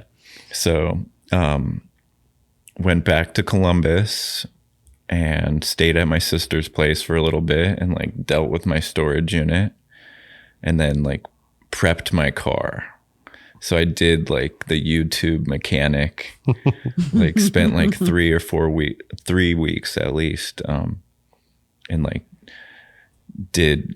basically did like a ton of work on my car, which was like a proving point for myself. Like I had done little by little, like oil change, brakes. Like this is like as I'm like growing up, right? Like in high school and stuff. Like I've always tried to like learn a little bit about my car, but like fast forward like 10 years now, I was like, this was like a bigger job, right? So I confident in my car. So like doing this road trip in end of August, September was like, this is like the test drive. This is like the proving ground. Like, did you do a good job like fixing your car? Right. So, and it's just like, I've just been like wanting to do like a big road trip for so long with like the film that I have, and just, so Yeah. that's like where I'm at now. Are you just sort of stopping where you feel like stopping Yeah. and taking photos where you feel like Yeah. taking I'm trying to photos just do like a tank of gas a day if I Okay. need to. Yeah. So, Nice. and yeah, it's like there's no real, like I don't look anything up ahead of time. Like, oh, this is places to stop. It's just like, oh, I gotta pull over here, or like I'll stop to get gas, and like it'll be like in like a weird area, and then I'll just like spend like 3 or 4 hours in that area where I got Yeah. gas, like just, and then it's like, okay, now to like hop back on the road, or like it'll start raining or something, and then I'm like, all right, time to go, and like keep Yeah. going on. So you're just sort of That's- hopping around. That's So the way I would do it. Yeah. Just kind of like, I just don't see know. the sights. yeah, no plan. No, that's kind of nice. Did you just get into Arizona today? Yeah, I did, I don't know what, 4 or 5 hours this morning. So you came out from California. That's where you were. Yeah, I was in Glendale last Okay. night. Okay. And so I left pretty early, but man, that drive was amazing. Like there was like some stretches where it was just like open and straight. And Yeah. this is the first, all of my cars before this car have been like 4-cylinder little things. Like I had the Scion XB, Oh man. the little Yep. toaster car. Yep. And then I had the Mazda Miata, which is another little car. And when you're on the highway, they're at like 4,000 RPM Oh, yeah. at like 75 miles an hour or whatever. But this car is like, 80, 90 miles an hour. It'll be like 2,000 RPM. So I'm like, oh, this is great, So it's Yeah. an actual highway vehicle. So it's like It's driving like a boat. a couch. Yeah. It's like driving a couch. Yeah. Yeah. That's nice for road tripping. Yeah. And it's actually good, pretty decent gas mileage. I've been getting, depending on how I drive, like my car is also like full, like my back seat is full of like clothing and some camera equipment in the trunk and everything. So it's like full, right? Yeah. So, but I'm getting like anywhere between like 24 and 29 miles to the gallon, depending on how I drive, which is good. Bad. Yeah. Considering, yeah. my car looks like Uncle Buck, like, that movie with where like John Candy. yeah, it like backfires. Like I feel like that's what people like perceive the car as, right? That's an awesome car though. Buicks are amazing. I had a Buick for a while, and I was sweating bullets driving it up onto the rim. And you're probably not familiar with it, but we have some mountains in northern Arizona. And so if you go up towards like Flagstaff and then go a little northeast, there's a bit of a climb to get up, Yeah, and then that's- up onto the Goes plateau up to there. like 9,000 or whatever. It's like Yeah. the highest part of Arizona up there. And like I had a Buick, and I was just like pedal to the metal, like it was just floored going up, and made it up onto the rim. So Buicks kick ass. Yeah, shout out to Buick. Yep. This podcast is sponsored by By Buick. Yeah. Heck yeah. But they don't make them like they used to, right? They really don't. No. I mean, I don't know. I had a Chevy Celebrity for a little while, and that was fun until it stopped driving. Like it just, In the middle of the road. yeah. Yeah, that was no good. Yeah. Sometimes old cars are a nightmare, but I will say 91 Buick and, you know, up to maybe like a 95. That's like solid. Mm-hmm. You know, I think, get dialed in. Was it carbureted? No, it's that's probably fuel injector, right? yeah. Nice. That's nice. Are you developing anything along the way, or are you just literally taking photos, collecting negatives? And I have like a year's worth of film. Like, so I got spoiled in New York where I was able to take all of my film from Florida. Like I had been saving film for a year and then like got hired at the lab. And then I like negotiated like, oh, I can get my film developed, right? Like, nice. and then they didn't realize like I'm an actual shooter and like, You had a lot hey, of it. here's my bags. Like, of the last year and a half of me in Florida or whatever, like traveling, saving my film. But no, I like right now I'm like sitting on a ton of rolls for over the last like year, some from New York that I didn't even develop. Wow. Yeah. Man. And so I want to be like the Vivian Meyer. That like somebody finds all my shoot 'em. unexposed film. They don't need to be developed. Yeah, exactly. Yeah. So, Like, what the heck? but yeah, no, they actually, I should talk about this, like, cause I had dropped off my film and they had done it and everything, but I was like responsible for scanning it on my own time, right? So yeah, no, that's fine, right? So it just like after work, I was like, hey, is it all right if I like stay for an hour and scan my own film? It's not like I was like clocked in and like paying myself to like scan my own stuff, right? So I would just like do a little bit here and there, and they had efficient scanners, so it was quick. But like a month into it, they hit me with like the invoice and they're like, you need to talk with the owner about like, so there's just like some miscommunication between like the front desk and like the owner and like the paycheck lady. Oh no. Right. So they're like, so they actually like held my paycheck for a second and like, you got to pay this like $1,200 invoice for film developing. But it was like, you know, it showed like development and like high resolution scans, like, and I'm like, I'm not paying to, I'm not gonna like, I'm not paying you to scan I'm not my paying, own film. yeah, because I did it on my own time, and it's like, if like you're gonna like offset that out of my paycheck, like, Yeah. at least like pay me to do it, right? Like, but I'm like, it's not like I'm stealing from, you know. I'm not stealing hours to like do my own film. If you're gonna charge me to scan my own film, at least pay me to scan my own film. Yeah. So that was like a little miscommunication there, but that was funny, right? But what the good thing was, they had a really nice color paper processor. Oh, nice. But yeah, no, they I got a lot of experience doing color printing for clients, like not my own personal stuff or anything, clients, right? So color printing was like really, I had done stuff at home myself, you know, like in tubes, like rotary like development or tray. And it was just always like hit or miss. So like having access to the paper processor was like an amazing thing. But also I did Bushwick Community Darkroom. Like I was like I was staying in Bushwick. That's where I got like my I did like a sublease for a year. Yeah. From somebody who like through skateboarding, I met this guy and he went to London for a year. So I stayed in his place. So I did like a sublet and I was like, didn't even know it at the time, but I was like within walking distance to Bushwick Community Darkroom. Nice. So that whole thing was, That's cool. You would have been there when we were there because they were, that was the old location. They moved, right? Right. Yeah. No, I was right there. They just moved. Yeah. So that's funny. We probably would have crossed paths around that time. I was there. We were there. Yeah. I was there like all like October, November, December. I was there like every day. Awesome. Like very cool. Like 8 p.m. till midnight or later, printing.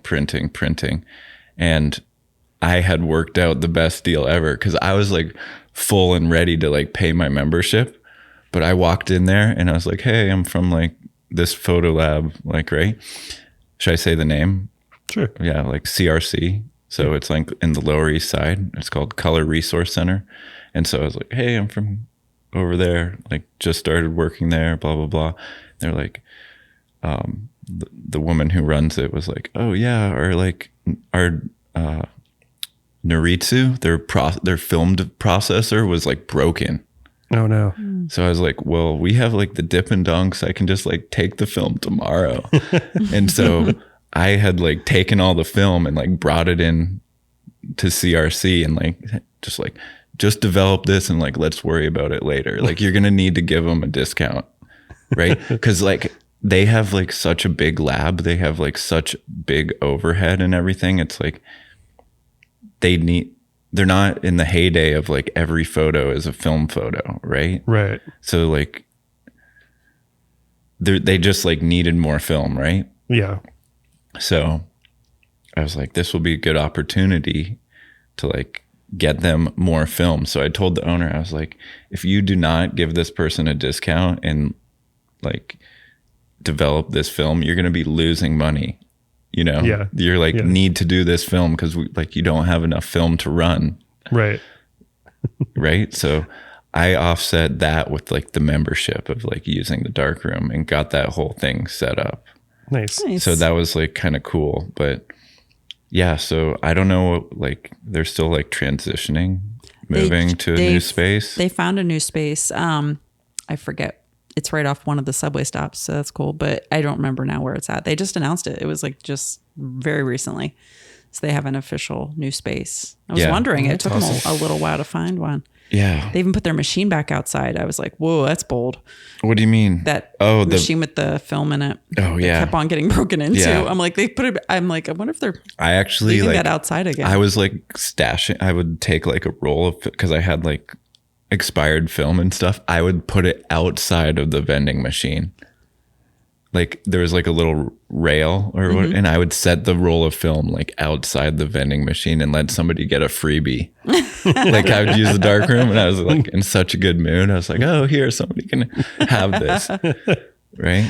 But yeah, it was sad. I remember when we went to see it, I was like, oh man, why are they doing this? Like, cause I lived in Brooklyn for a while. I lived in Williamsburg for quite a while. I was there in, oh my God, 2006 through 2010. And then I moved over to Hoboken across the water. But I was like, just amazed. I'm like, why do they have this thing outside? How is this not getting vandalized like every single night? And apparently that was an issue there. I was like, oh, Yeah. that makes sense. But We've had a few Very people cool. say that we need one here. I was like, nah, man.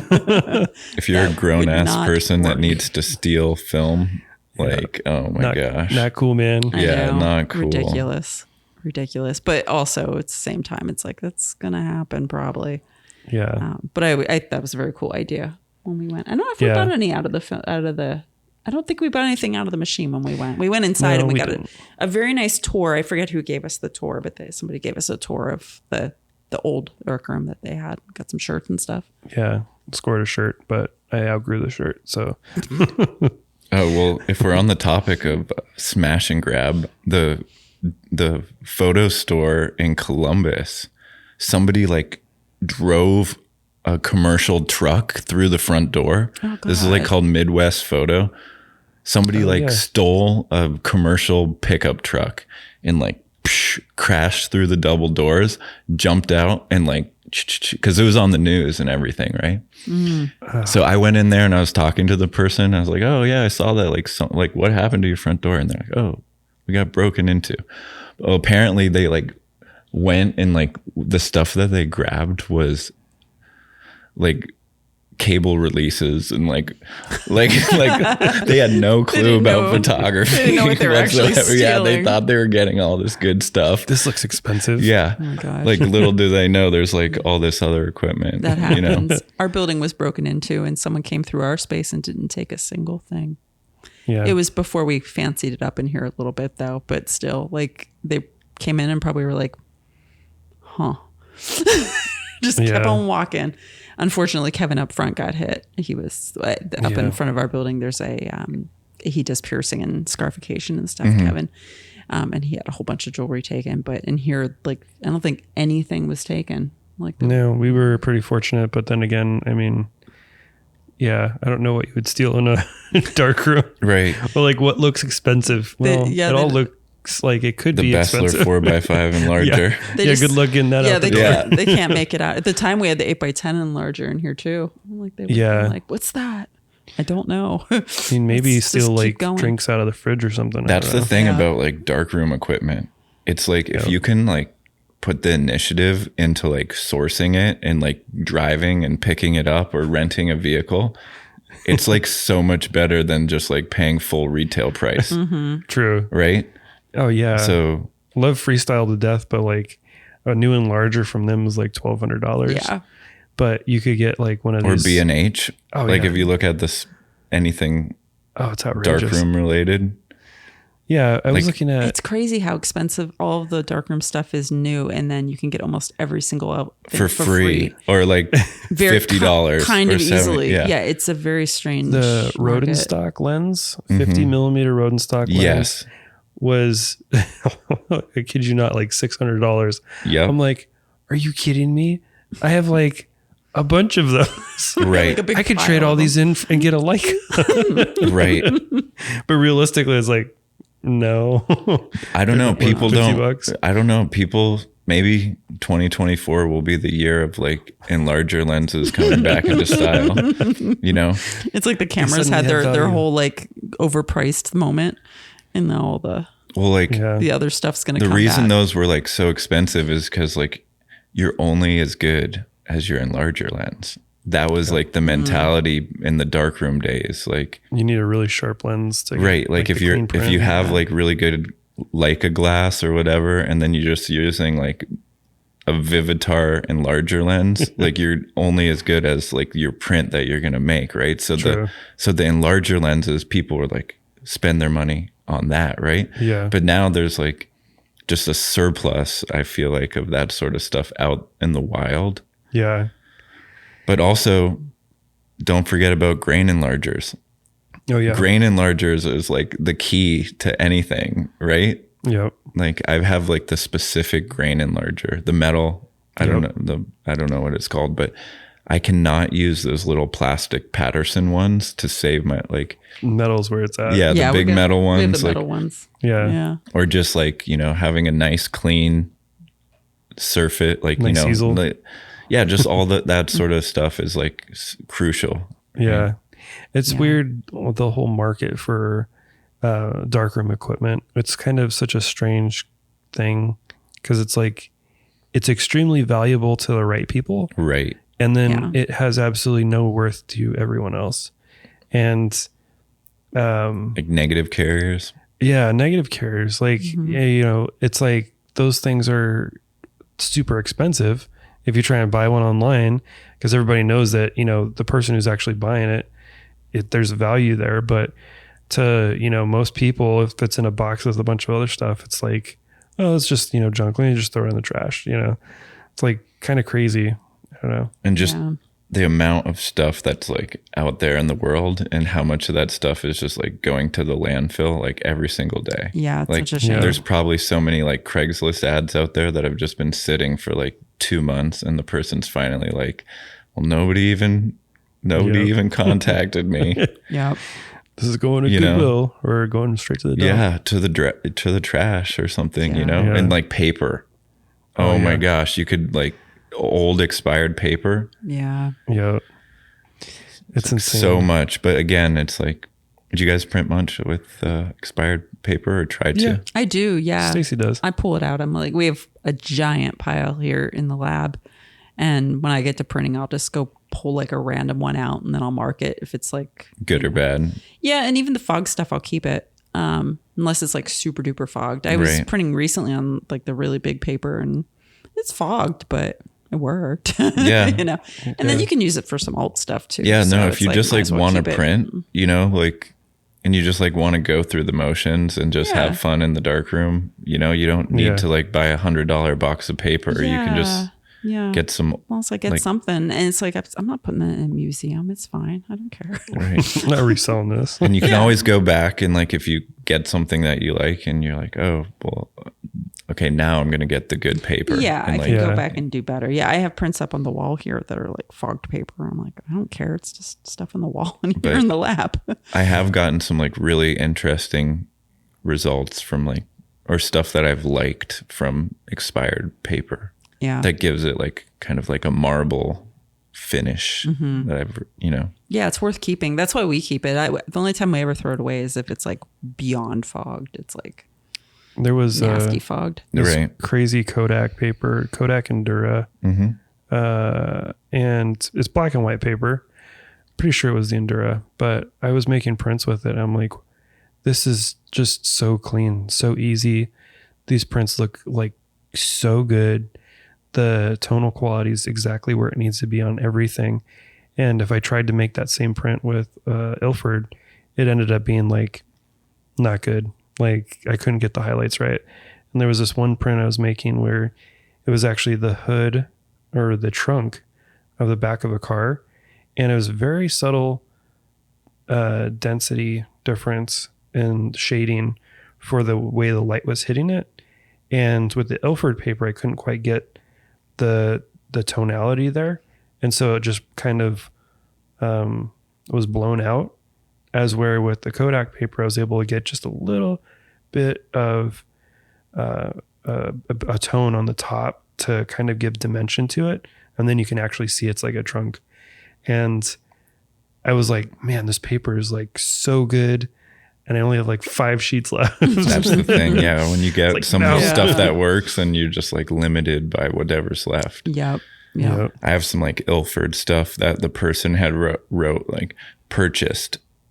And then like they date like 1980, 1981, like in cursive, they wrote it in pen, like purchase like January 11th, 1981 or something like that. Yeah. And it's like, but again, I have like a big stash of darkroom paper and I've like moved my stuff so many times. So I've like go through, set everything up, and then I'll go through and print and test the paper. And then I'll move it and then I'll forget like what I've tested. Like I'll try and tape the stuff to the box. But then I've gone through that process like 3 times with the same paper. Yeah. And it's just like, if you have, because they're like 100 sheet box or a 250 sheet box of like Kodak paper. Yeah. Yep. And it's like, so when I'm in the dark room, I like to think I'm like a newspaper boy in the 40s, like get it done. Yeah. Like just go through it quick, Yeah. like I like to, dial in just like one negative and like, once you get one, then you can like do the rest of the roll. Yep. Or like pretty, You can get pretty close. you can get it pretty close, but like, yeah, I'll just kind of do that and just like go through the motions and try and like print more. Yeah. Rather than like print for quality. Yeah. Dan's a print for quality guy. He'll be stuck for a long time. I try to be critical with it, but at the same time, I'm like, I don't know. Like, cause I've done like, printing workshops with people and we'll just do one negative and just spend like a couple hours just like doing different things and like trying different things, making it better. But again, like, how much time do you want to spend in the darkroom printing? And just like, so it's like the give or the take, right? Yeah. Yeah. Depends on how much I like the image. I'll often start with one and I'll be like, oh, this is going to be a lot that I don't want to do. I'm going to not do it. Let's just go with something else.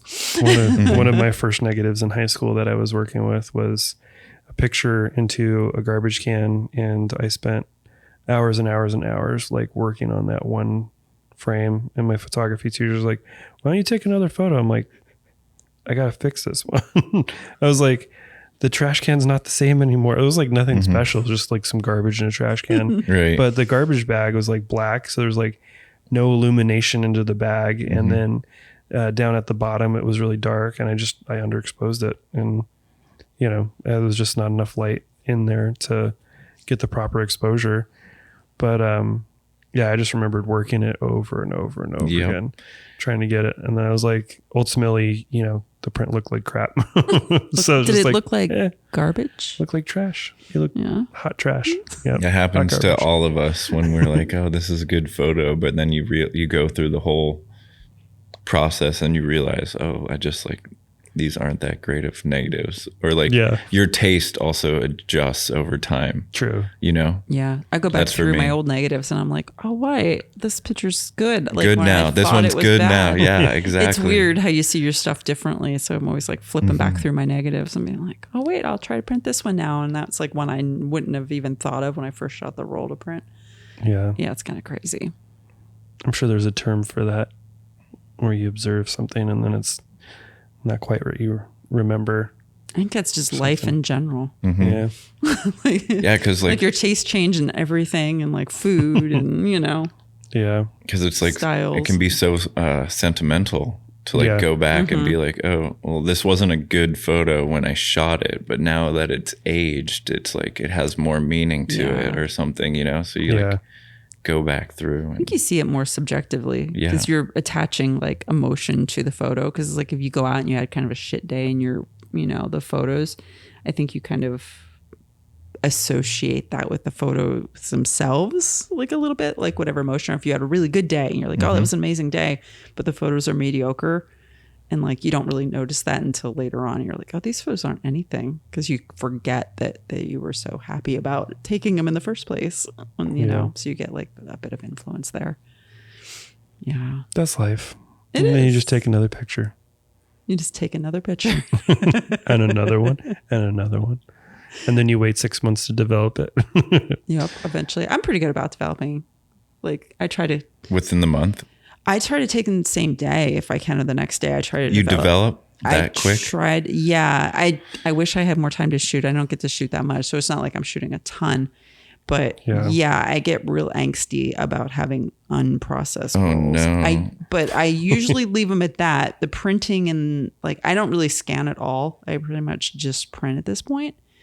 So that part I definitely will let sit for a long time because I'll go back and print stuff that just it's been developed for a very long time and it's gone nowhere. So My scanning workflow from 2008 until now has like changed so much. Like it's all been like V500, V700, you know, like Epson software, but like you learn so much stuff and like you like the way that you scan, it's like such a huge learning curve, I guess, for me at least. Like I had scanned some of my early stuff and then like 3-4 years later rescanned it and then rescanned it like every 3 or 4 years. I'll like want to like come back to it and it's just like a never ending thing, right? Yeah. I feel like for me. I don't think you could pay me enough to scan again. Scan the same thing twice. Even the first time, I hate scanning hard. I hate it so hard. It brings me right. I feel like every time I'm scanning a roll of film, I feel like I could have just shot this on digital. It feels very like, you know, it's like the hard way to do digital. It's electronic photography at that point. And that's why I'm doing analog to start with. I don't want to do it digitally. So when I'm just pulling me right back to that, it just gives me the ick. So yeah, more recently, because I've just been like not caring so much about like scanning for like posting it to the internet. I've just been scanning my stuff in the print file sleeves. Oh yeah, I've seen that. You see, just like, use the whole flatbed. Yeah, I just like take the microfiber, dust off the print file, so it creates like some static electricity. Put it right on the flatbed, and then that's good enough. There you go. And it works. And and a lot of like for 35, I try and shoot like slide film. So you could just take pictures with your phone. Mm-hmm. Yeah. And then it's like, this is good enough. Yeah. If you only need like a small little something for posting to Instagram, right? Yeah. But again, if you're looking for like a good scan to make like a digital print, that's like where it gets crazy. Yep. That's a whole different story. And then there's like the whole like barrier of entry to like get a scanner to like, you know, that's where it's like, can you do it at home or not? And that's like, we're just at the tipping point, I feel like, with like the digital camera scanning. I think ultimately you're going to see like cell phones kind of take over that market. Yeah. I mean, I think they kind of already are, but realistically, like, I mean, you need like a few adjustments on there, and then you're pretty much set, because your phone can already, you know, capture in a RAW mode and then get you a certain result. So, and you can focus probably better with your phone if you have like the right setup. But the biggest thing I think is consistency with color. Yeah. So that's just from like developing and printing and just having so much experience, like with Epson Scan or whatever, any scanner software. It's all about the consistency of how you're doing it. And what I see a lot is like people are using like a really blue light source, like the LED light, you know? So they're using a digital camera, maybe on like, you know, with the light source isn't a nice like tungsten light source. right. If I was going to do the digital camera, I would take like the old 60 or 100 watt bulbs and make some sort of like light box where it's like like 4 of those, right? And then really diffused, so it's like a nice warm color temperature. I think that makes like a huge difference, especially because when you're shooting expired film, there's going to be color shift to that, right? Right. Slide film is one of the things you can see it right away. When you have expired film and you hold it up to the light after it's developed, you're like, oh, this is going like a little bit magenta, or this is going a little bit green, or blah, blah, blah. But when you're digitally scanning that, and then especially color negative film that's expired, you're using a blue light source, you're using a digital camera, and then you're just going to take it into Lightroom and like flip it and then adjust your sliders. You know, it's like, it would be better to like keep your settings the exact same on your camera, same on the like same amount of light, same settings on your camera, same color preset, like, and then just like let the negative change the like color wise. Yeah. Does that make sense?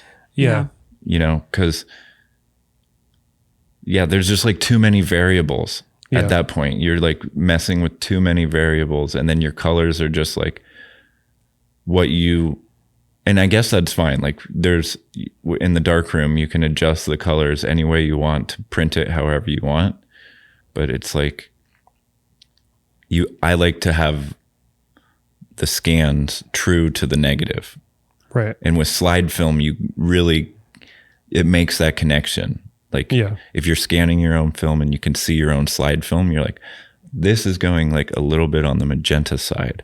So like, let's scan it in to make sure it looks like it does when you hold it up to sunlight.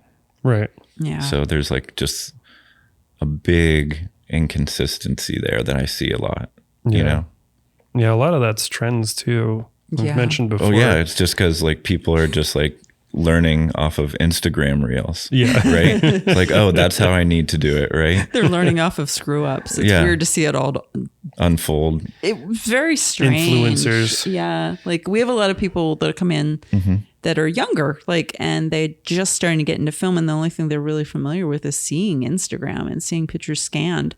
And they're seeing like, you know, dirty scans and bad scans and scratchy scans. And like, they think film looks like that.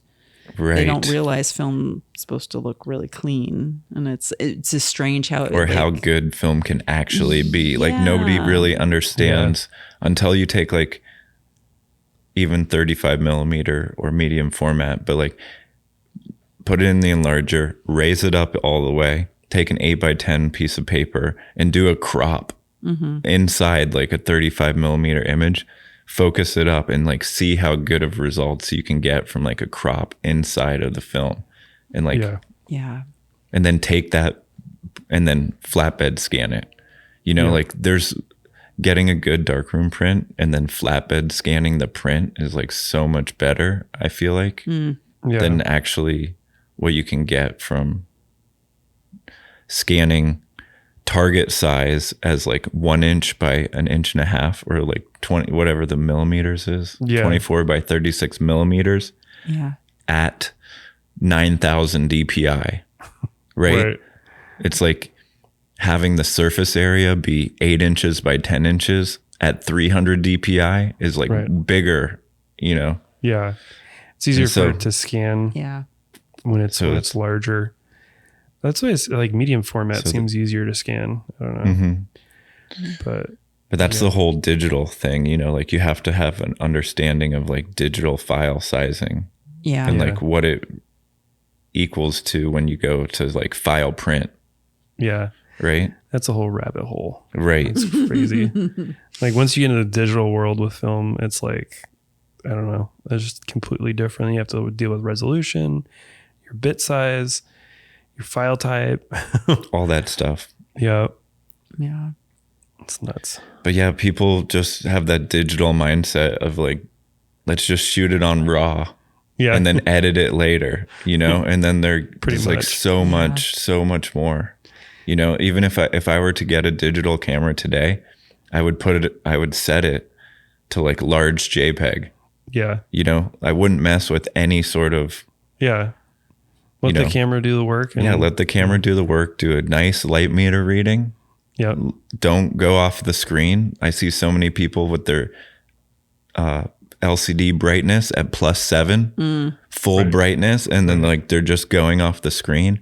They get it onto their computer and everything's like too dark or blown out, like vice versa. Yeah. And it's like, what happened? You like, but there's a little light meter there, the little plus or minus with the arrow in the middle. Yeah. Like make sure that's like right on, you know? Yeah. Yeah. It's a different world working with digital versus film. Right. It's crazy. It's weird though. It's meshed up together though now. So it's like, it's kind of this weird little combo of, you know. Yeah. Back in the day, it was just like you shoot film, you take it to the lab, they develop it, they make prints. Yeah. That was pretty much it. And then if you got into medium format, you'd make bigger prints. And then you'd get into large format and you make massive size prints. Or you'd have like really cool, you know, slides or whatever.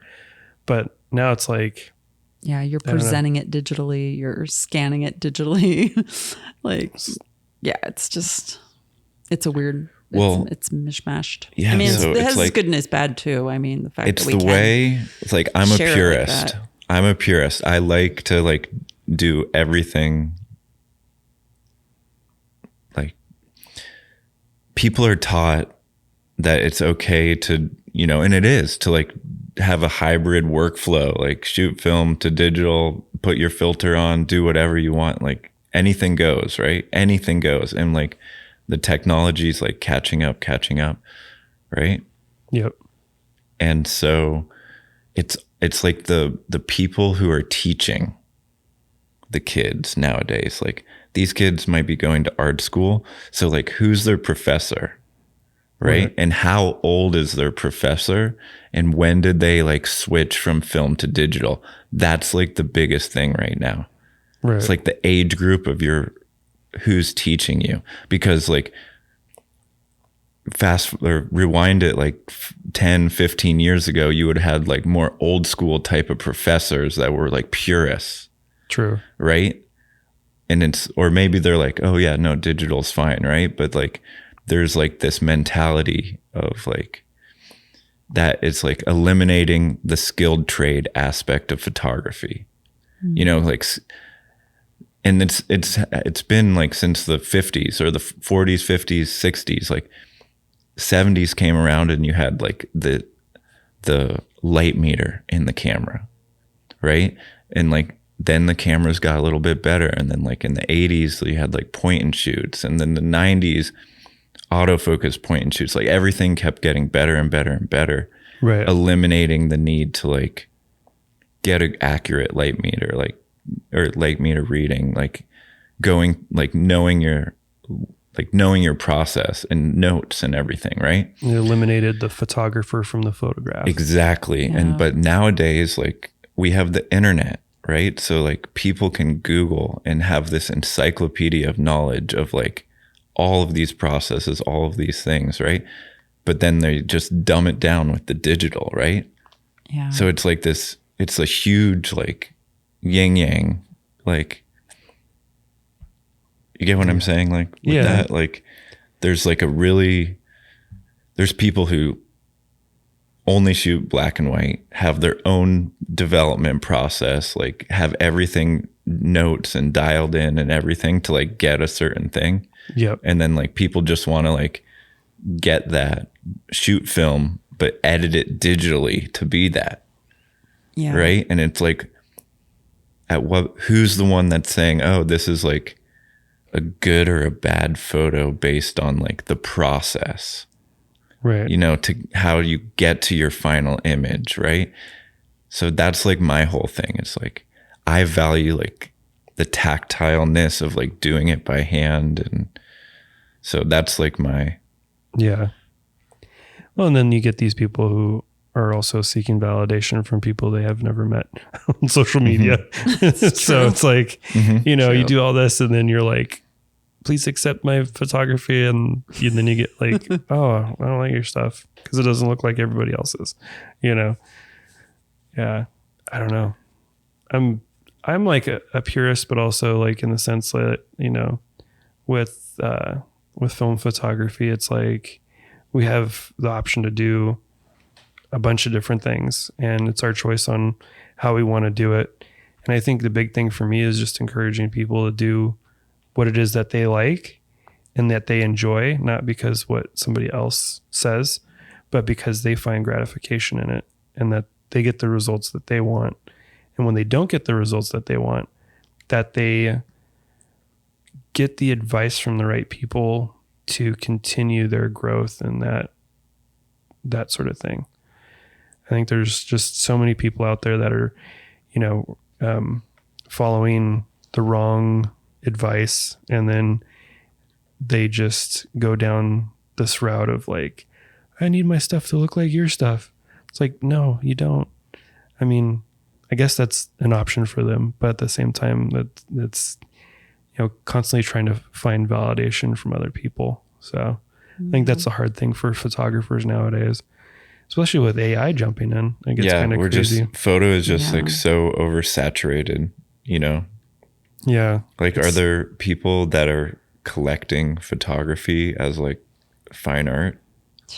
You know, is that like a thing that's like in the past? It's nowadays, you know, you get what I'm saying compared to like how people, I mean, I'm not like a multimillionaire who's like collecting oil paintings or whatever, but like there's a art market out there and like photography is like completely eliminated from that, in my opinion, you know, it's just smaller, from for sure. Yeah. I think it's changing just like you know, you have your different types of art with painting. Right. You have pointillism, cubism, surrealism, impressionism, all these different forms of art over time kind of change. And I think with photography, you have kind of different genres now where you have like fine art photographer, you have people who do. But what is like, fine art photography? I know. You know, because I yeah. see people saying this is fine art photography, and it's just like this is a 8x10 inkjet print. True. It's like anything can be called fine art photography. It's just like a title to it. I think it's, you know, in my opinion, fine art photography is more of like a minimalist sort of feel that you get from the photograph, as opposed to like, at least that's how I kind of like see that separation in genres. But in reality, I mean, you could just print it, like you said, digitally. I mean, you could even shoot it digitally and it's, you know, essentially the same thing. But I don't know. I think it's harder because it's almost so easy to take a photograph now and create a print from that it doesn't take any like education on the process. I mean, you could give a camera to like a 10-year-old and say, take a picture, and then print it really large and say a 10-year-old took this picture and now it's like worth a lot of money. Right. You know? I wouldn't consider that fine art. I consider fine art like the process. Yeah, of it. me Like too. someone doing like a palladium print. Like I know that took a lot of work. And the subject matter doesn't matter, I don't think. Like for fine art, I think that's the process part of it, not the subject matter. Well, in my mind. And that's just opinion too, Yeah, right? 'Cause exactly. like because there is people that are very conceptual about like what they're shooting and like put all the effort into like all of that, right? And then there's people that are more like technical. Like I would consider myself like more like about the process rather than like about what I'm shooting, you know? Like I love like the process of like photographing or printing and I think that is like more of like the skill or the work compared to like, you know, what you're like your vision, you know, but that's what people like, you know, they'll teach you, oh, this is your like, I think that's what it is. But like, I didn't go to school for photography. I'm just like self-taught, you know, so I'm not like. The effort put forth, I think maybe is the better way to put the fine there art. You go. So it's like, so even if you have something that's printed digitally or put up just on the internet or whatever, but if say there was like a lot of creativity that went behind the photo and the setup of the photo, like that part of it, I would consider that fine art. They do all the work and then you just take the picture. Are you calling out? I'm just joking. You know which photographer I'm talking about. No. Her name starts with Fran. Is that it? That's not Fran. No. It's a different. Leibowitz? It's over my head. No, I'm not catching. I tease on Anna Leibowitz. Fran. The big Why joke did I call is her Fran? she Anna Leibowitz, so like she gets people to set up her photo for her and then she just goes and takes the picture and kind of claims it. But there is some directing on her end to kind of create that aesthetic. Like she knows what works. So in order to have that style, you know, but I don't know. That's debatable. She has assistants. She's not doing all the work, but I mean, she's telling them what to do. I don't know.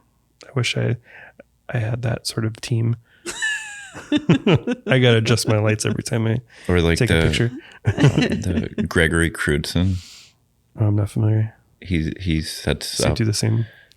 Yeah, he's like the director type. I mean, he'll set up elaborate scenes and everything. We'd have to look up some of his work, but he does like multiple exposures with 8x10 film and then goes back and like layers them together and like uses the best lighting situations for different parts of the scene to make like his final image. That's crazy. So like that's fun. It's very, you know, but it's like movie sets. Like they'll close down the lights and get the crane and, you know. So much work for one so photo. much work for one photo, right? It's a lot of effort and well thought out. Exactly. Which is way different than I could just have AI shooting. do it. I guess that's the people that I get annoyed with, the ones that are online that are just like snapping and it's like spray and pray kind of photography where they're just like throwing it all out there and their like videos are just a little slicker, well produced, so they become popular and everyone's like, oh, that's the way to do it. And the photos are just like, ugh. Like there's no heart behind it at all. Yeah. There's a lot of that out there, unfortunately. But the way that Instagram works and the algorithm works and like all of that, it's not meant to like sort out the quality. It's meant to sort out like it's like a popular, it's like a weird online popularity contest. It's like, well, it's, it's the YouTube photographer. Yeah. It's like, you get photographers. I remember growing up where there were so many people who didn't understand photography who had a particular style. And so somebody would be like very prominent in the community and their photography skills were just terrible. I mean, it was like HDR out the wazoo and, you know, just did not look right for a photograph and everybody loved it because they're not photographers. They're just other people who, you know, that was what they consumers. Yeah. Mm-hmm. I was like, this isn't composed right. Nothing about this looks right. And it was just, I don't know, just kind of weird. I feel like that's kind of still a thing where, I don't know. That HDR style from like, I feel the like early digital. There's a lot of older people, no offense, not trying to be ageist, but I played around with like the HDR stuff when I was younger. Oh yeah. And I was like, oh, this is cool. You know, the contrast is all, you know, everything pops. And I see a lot of older people using that. And I'm like, They embrace Why? it. Yeah, they I've love noticed that. they do. I wonder if it's like just an eyesight thing. It could You be. see it better. Like your eyes are going as you're getting older, and like the HDR is like pops. Like, oh, I can see it. Like, yeah. Some young kids. As I'm gonna getting come up older, I with- realize my eyes are going. I'm maybe thinking in that terms. Somebody's gonna come up with like a special contact that like improves your vision. And it's like uses HDR technology or something. They just always overdo it. Yeah. And then it's like, they'll do some sort of like masking or something. Like they'll go in with like Photoshop dodge and burn tool and like separate, like It all happens in real time. I don't know that. Yeah. I think that was just like for me, it was like a short-lived period, probably like 2007 to 2009 Yeah. was like the pinnacle of HDR images I used to use with a wide angle lens. Yep. You don't see too much of it anymore, thank goodness. Yeah. I used to use a high pass filter, and then I would apply it as a second layer. And I was like just experimenting with these filters after like the teacher like showed us how to do this. And I'm like, I did that to like every photo. And I was like, yeah, this looks so much better. It looks so much sharper. Cause I mean, I was using a camera that was like not focusing as well as it should have, and didn't have the resolution. So I was like, this kind of in a way made up for it.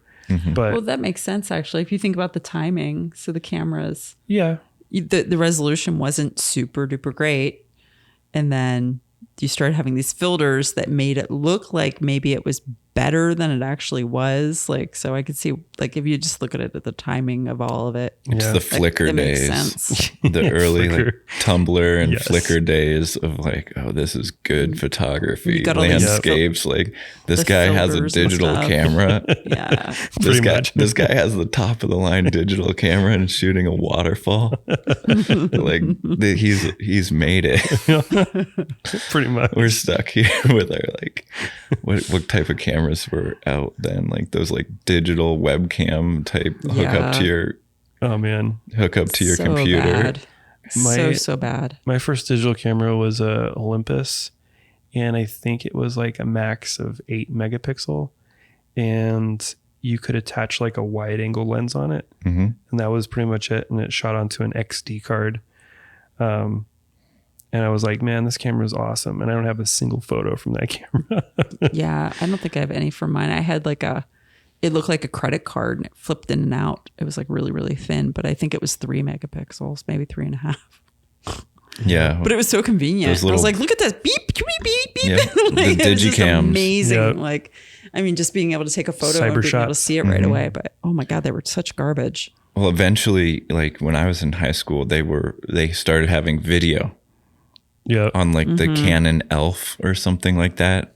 Had, I guess that was just yeah. name brand, but any of those point and shoot digicams Yeah. like started to have video. So for skateboarding, it was like rather than using like a VX or whatever, people were using a digicam and making edits with it must have been like just standard definition, not even 720, just standard definition little point and shoot digicams, which are that's like what we were talking about earlier. Those are like what the kids nowadays are like craving. Because everybody has a good iPhone camera and it's all like generic. Yeah. So anything that's like different than the norm Yeah. is like cool. Yep. Yep. Exactly. It's all. Wonder what will be the next thing. What would be the next thing up on that? iPhones, Film will come back iPhone again 10s. because it'll be like the revival of film again. Everything's Yep, circular. no, It just the- happens over and over again. Future trends are going to be duplicates. You know how people would get duplicates for like, this is even before my time, but like maybe like magazines or like sort of commercial work, they would want like, if you had film, you'd get like, go to the lab and say, hey, can you make like 6x7 duplicates on slide, right? So they like re-expose your 35 millimeter to make like maybe 6x7 duplicates that you would then like submit to like wherever, right? And they would like use that for like publication use, right? Maybe like people are going to be duplicating onto like expired film. Like, You know what my dad told me? He's like, what if there's a business in transferring digital photos onto film? exactly. That's what I'm getting at. Like digital camera, but onto expired film duplicates. It's like so out of it. We can go deeper. It's just going to go right back to people in camera obscura's drawing again. Some kid's gonna be like, he's probably not even born yet, but he's gonna be like inherit all this gear, and he's gonna be like a bajillionaire because he's like the only guy who does it, and like he has like a system that's efficient because he uses AI and robots to do all that. Well, that was the cool thing about like 2010. Before 2010, you could get all these medium format cameras for cheap, right? Yeah. So like we had the internet and we had access to like top of the line camera equipment over the last 100 years, right? Yeah. Like if you wanted to get yourself a nice Graflex or 4x5 from like the 20s or the 30s, it was like cheap and easy to get. Even nowadays, like you can still pick up a nice camera that was like top of the line commercial end, like out of your budget in the 20s, but you can get it now for like $100-$200, right? And use it. So we've had every type of professional camera like accessible to us. On top of that, the internet encyclopedia of processes, how to do everything, Yeah. you know? It's like that meme. So like, we should be better photographers. Like You would everybody think you should be better photographers than any of like the previous. It That's somehow true. doesn't seem like that. There's so few people that, and I think it's a lot of people that are good maybe aren't on Instagram, but Instagram, like, I don't find a lot of inspiration there anymore. Like it's rare that I see something where I'm like, oh wow, like that's new. People want the cheap and easy way to do it, but just think Yeah. about like even like the filmmakers. Like everybody's like, like if you ever directors or whatever, they're always like, oh yeah, I always wanted to be a filmmaker. So they went out and they got like the 16 millimeter cameras or 8 millimeter, and they like spent a bunch of time like making short films. Yeah. They had to do it the hard way. And then like nowadays we have like iPhones and all this stuff, and like people could go out and like do whatever they want with whatever, like, Yep. but they just want the cheap and easy. They want like quick, like do it digital, like, or like Yeah. add filters on it or something. I don't know. Yeah. You don't, There's like- there's no challenge. You don't have to work hard. If you're working hard for it, you're going to make sure it's good. If you don't have any effort, it's like, like quick. Yeah. I just took pictures at work not too long ago for like portraits. And I was like, maybe I can get away with just using my phone and snapping like, you know, quick portraits. And our marketing guy was like, yeah, those don't look great. I'm like, well, yeah, I know, but it only took me like 2 seconds. I got other stuff to do. Right. You guys aren't paying me enough for that. And I was like, all right, fine, I'll bring my camera. And I brought in my digital camera, which was a Nikon D 3100. And I'm like, I know how to use this camera. This is fine. I looked at it and the memory card was like, I hadn't taken a picture in like a year and a half. I was like, oh, okay. Well, hopefully I can do this right. I know how to take pictures. And ended up like shooting portraits, but this time around I actually like set up the lighting and you know, used a reflector, and we had like a white foam core as like a reflector, and I actually set up proper lighting and had everybody sit. And I'm like, oh, these look better. These aren't super great, but you know, for the time and energy I'm putting in this is okay. And yeah, A little effort goes a long way. yeah, it kind of does. Be surprised. It's interesting now you can almost be a photographer without showing any of your photography. Like that's an interesting Yeah. little trend I've noticed. Like I'll see people working in a darkroom and I've never seen any of their work. I've only seen them, you know, putting film in a camera and taking film out of a camera. And it's like, That's something I learned in New York. weird. Yeah. They said, I forget who told me this, but they said, it's not about the gear or the equipment. It's like, you don't need to have this really nice lens or something. You need the suit. You need the suit to be able to go to the party and then just rent the lens. Yep. That's what photography is about nowadays. So It's about being cool, not about being a photographer. Yeah, Exactly. nothing to do with the photos. But yeah, no, there's a lot you of get what people I'm out saying? there. That's like a Yeah. New York thing, right? Yep. Yeah. Where it's like who you know, and if you can I can't afford the make suit your way. Yeah. or the lens. Is it- I can't even afford to Put rent all it. your money into the suit, You don't have to show a single photo. Yeah, You can be a photographer. fake it till you make it.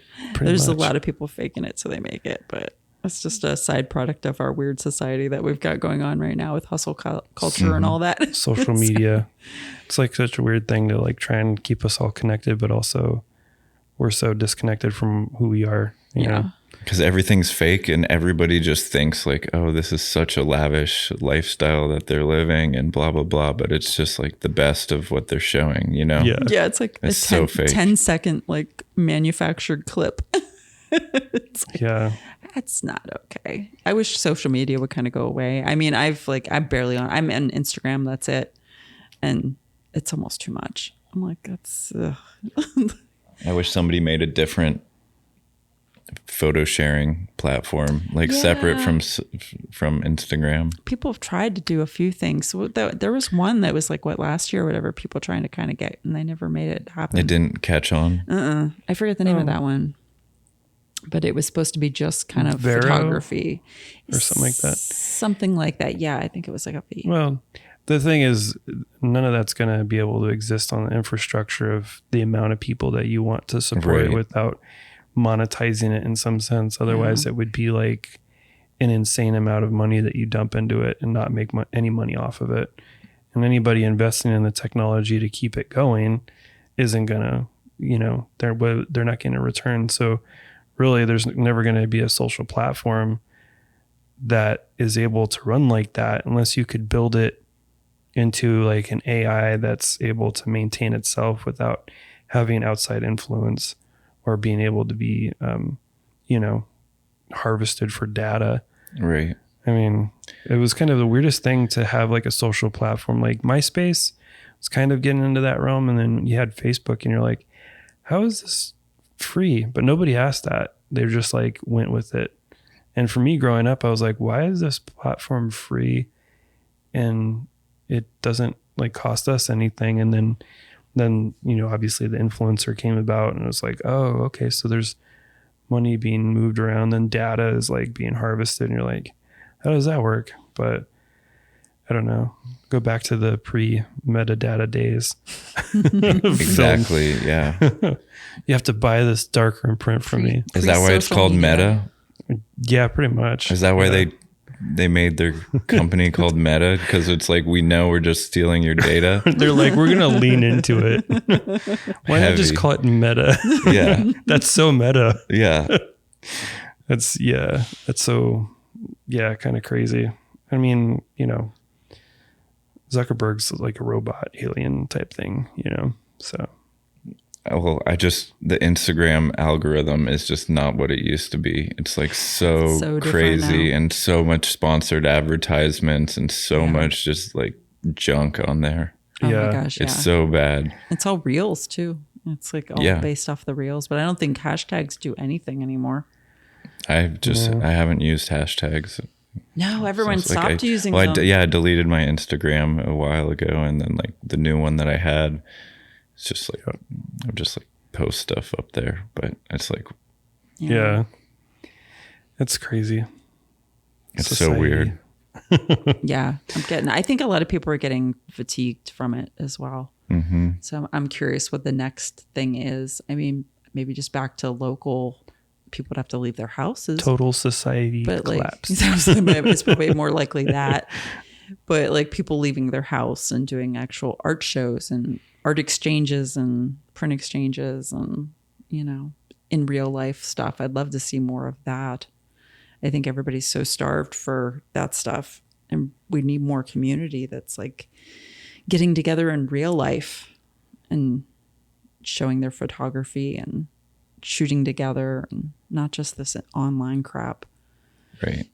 but I don't know. And that's what it's about. It's just like the engagement with people, you know. Yeah, it That's seems like like a a- hard ask nowadays, and I get why. I mean, everybody's exhausted and just struggling, and one day to another, and our society's just so messed up in so many different ways. But I feel like we need a lot more people pushing to like go the other way against it, and we'd all be better off. Yeah, it's just a crazy world we live in. It is. But We have to have more shows. Yep, Saying that more to interactions. ourselves as well. We need to have more shows. But unfortunately, it's hard to get people to come out, even the people that we would show for. we had a show in the hall, and it was part of a First Friday. And First Fridays here are art walks and stuff, and there's stuff going on First Fridays. And we had a whole bunch of people in the hall, and some of them didn't even show up for their own show. Really? I'm like, guys, come on, man. Yeah, Like people need to show up for these things. It's important. Yeah, just to even hang out, even if you're not Yeah. gonna like look at the photos, just like hang out with people in your community, and Yeah, like it's like should be an event to like mingle. Yeah. You know? Yeah, with other photographers, support other people, see what they're doing. Yeah. Get inspired, join up with them, partner up with what they're doing. Yeah. I mean, I think we'd be doing that if we weren't so busy all the time. Yeah. Like we're like that. Yeah, we got a lot going on. We got a lot going on. We're trying our best. Any cool projects or any experiments that you guys have been messing around with? Because that's like Yeah. my forte is I've like been slow rolling all my stuff because it's like so. I've been experimenting with liquid light recently because that's fun. So I've been putting that on all kinds of surfaces, and I feel like I'm finally kind of getting the hang of that stuff because that is like there's a weird learning curve. I don't love it. I don't like the consistency of the product is very thin. thick. It's like It's thick. it's like Elmer's. You have to go over the temp that they recommend to get it to a consistency that makes sense. But it seems like I'm able to get it to stick to everything that I've been wanting to get it stuck to because I had a little experiment in here in the lab and I put it on all kinds of surfaces. Polyurethane seems to be a good coating surface for almost everything. So I feel like the next time I use liquid light, it'll be more successful now that I've learned a few things about it. And then I've been slowly working with Mortensage. Like, I don't know if you've ever worked with that or not. No. So Mortensage is lifting silver gelatin printing. So it's almost like a Polaroid lift, but with silver gelatin. Okay. So you're Do you have just to use trying a to print. specific paper? No. I've been experimenting with if RC or fiber works better, and it seems like fiber actually works better. They say Really? fiber glossy tends to be the better. Yeah. Yeah. So I've been messing with that. Also, one of those things where I feel like I've now got all the fundamentals of it down. And now I can actually do some good stuff with it. It's just like all my projects are so slow roll between like our lives are busy because we have full-time jobs plus the lab, plus the podcast, plus this booth that we do. And we're in our busy season with our booth. Yeah. So we do 4x5 direct instant positive photos for our booth. And that's like taking a lot of our time this time It's of been year. our jam. Like we got that dialed in. We got that very dialed in. That's good. But yeah, so I have all these like little projects that are like on my list, and then there's never enough time to get out there. I've been wanting to do I want to take a photo of something, but I want to take it with all the cameras I own. So I want to take like the same photo, but with like Multiple format. Yeah. like 20 cameras. Like, yeah, and have a whole variety of like what that shot is. That's like me overpacking for this road trip with every format I'll take possible. all of them. Yeah, that's always a thing when you're going on a trip. It's like what camera to take, and you pack like 5, and then you use 1. I've gotten better because I'm like, I think at most now I take 2, and I still only end up using like the 1 because most of the time it's like the one that's like the easy to carry around. Like I don't love shooting on 35, but when I travel, I shoot on 35 because that's like the easy one to carry around and to shoot on. It's like, oh, I don't want to bring my 120 because the 120 I love, I have to gaffer tape it because the door's not great because it's a roller cord and the door's just all janky. And I'm like, oh, I'm not going to want to deal with that. So I don't bring it. Yeah. Like, and then I regret it. I'm like, why didn't I bring that one? I should have brought that one. Yeah. I don't know if I have any projects. You sort of started one. You were going to do a portrait project of local business owners. like local business owners and such. I wanted to do like a kind of like a yearbook project, but with the movers and shakers of all the small businesses. So, Yeah. yeah, that was kind of a bit of a process. I got to dial in some stuff. Started practicing and then realized that it's probably not the best thing to do multiple different formats with one model and group like 3 models in one night to try and shoot through it. So, cause then everything was coming out all wacky and not great. So, pretty much going to be shooting a lot of 4x5, I think, cause it's easier. It's like this frame is the frame that needs to come out. So, probably a lot of 4x5 and, definitely some more printing. And then I want to do some weird stuff with trichromes and bringing that to life and generating like color images from black and white. Yeah. So it would be pretty badass to do like, project a color image on the wall, but use 3 different projectors and have them all set up to like project to make the proper combination to make a color photo and then use that as a demonstration type thing. So, I don't know what that type of art's called, but they have, I've heard of a CRT projector, big projector with 3 lenses, 1 for each color. And it's registers. Oh, that's badass. Yeah. I was looking at an 8x10 enlarger online. Yeah. And the person selling it also had this, I think it was called a CRT projector. That's insane. And I was like, looked into that just briefly, like 10 minutes of research or something. Looked up a YouTube video. I guess basically I want to make the rudimentary version of that. Right. And obviously there's a challenge of like getting it all dialed in, but it's kind of like that fun, silk screen type, not perfectly registered. You kind of have like the overlap. You have that sort of feel, kind of creating that same sort of feel, but with photography. And what about a digital negative? I know we're going into taboo issues here, but like you could do something and do, digitally print your 3 black and white negatives. That's true. Yeah. After from a scan, maybe. Yeah. So you don't have to be completely digital, but true. I would have to figure out, there's quite a bit of logistics to figure it out, but I'd want to, kind of do a show and incorporate that into it. So it's not just photography. I did a show a long time ago where you look through an enlarger lens and then you see an image, and it was a show highlighting photographers in the community. And it was supposed to be interactive and, bring people closer to film photography and what the people who were actually shooting it. So there's a lot of metaphorical stuff behind it. And that show turned out to be like this really fun, cool thing. And I was able to be like, I did that, but I want to do more of that, like kind of crazy, outlandish stuff. But just weird stuff. Yeah. What about you? Got anything in the pipeline? Well, I do have, like years ago, I picked up a massive brass lens from Columbus Camera Group. Nice. And in researching it, like trying to find a similar one, came across a research paper written in 1998 by this guy in Huntsville, Alabama. His name's Charles Craven. And the paper is on the Lively camera of 1909, which was a 30 by 60 inch camera that shot like photos for the World's Fair. And he came across 3 contact prints in his like local library. And these were like carbon prints. And so he was like an electrical engineer, and he must have had like ties to this guy, like family or something. So this is why he like wrote this paper.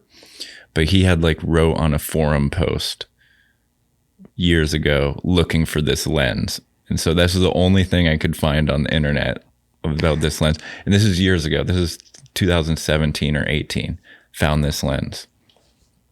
So I do have a 20 by 24 camera that I've like put together with this lens as like a proof of concept to see if it could be like the Lively camera lens. And that just kind of has led me into the RA4 reversal process and all of that. But again, like logistically, like shooting with a 20x24 camera is like, just like a whole thing in itself. So like I would love to do something with that. Oh, that'd be fun. I messed around a little bit with it, like studio wise. I found like an old process camera that used to like be used for like the printing process. Yeah. And so I've like kind of modified that. I used it like as is, sort of, to just like take a couple photos in studio, but I've since like cut it down so it's like more of a field camera. Yeah. So I would like to like do some stuff with that at some point, but again, it's just who needs 20x24 when you have all this other stuff that I'm working, Everyone. Yeah. But yeah, I'm like so many just different experiments or different things with like camera and film related just over the years that I've like dabbled with. I just like really love experimenting with different things and like Heck yeah. trying different camera film process. So I wish I had like examples and then I could show you, oh, this is exactly like what I did for this one, like Right. if we went back through some of my work, I could like give you more details on the results and like how I came about that. But yeah, I'm Whatever. trying to think of like other stuff that I have in the works. I have too many projects. I have like 1,000 different projects that I would love to do. Yeah, there's always something, right? Like you were talking about the RA4 reversal. Yeah. Yeah. We were dabbling a little bit in that. That's like a whole thing. Like the filtering alone is like, Right. what? Okay. Like conceptually, I have a whole thing where I wrote, like I spent a whole day like finding everything I could about it. So in theory, I have a nice written guide of like how we can better that process. We just haven't done it yet. Yeah. Like the filtering was like the big part of that, and the lighting was a huge part as well. But we have gotten a couple images, so that felt pretty good. Yeah. So this was like 2018, 19 when I first was messing with that.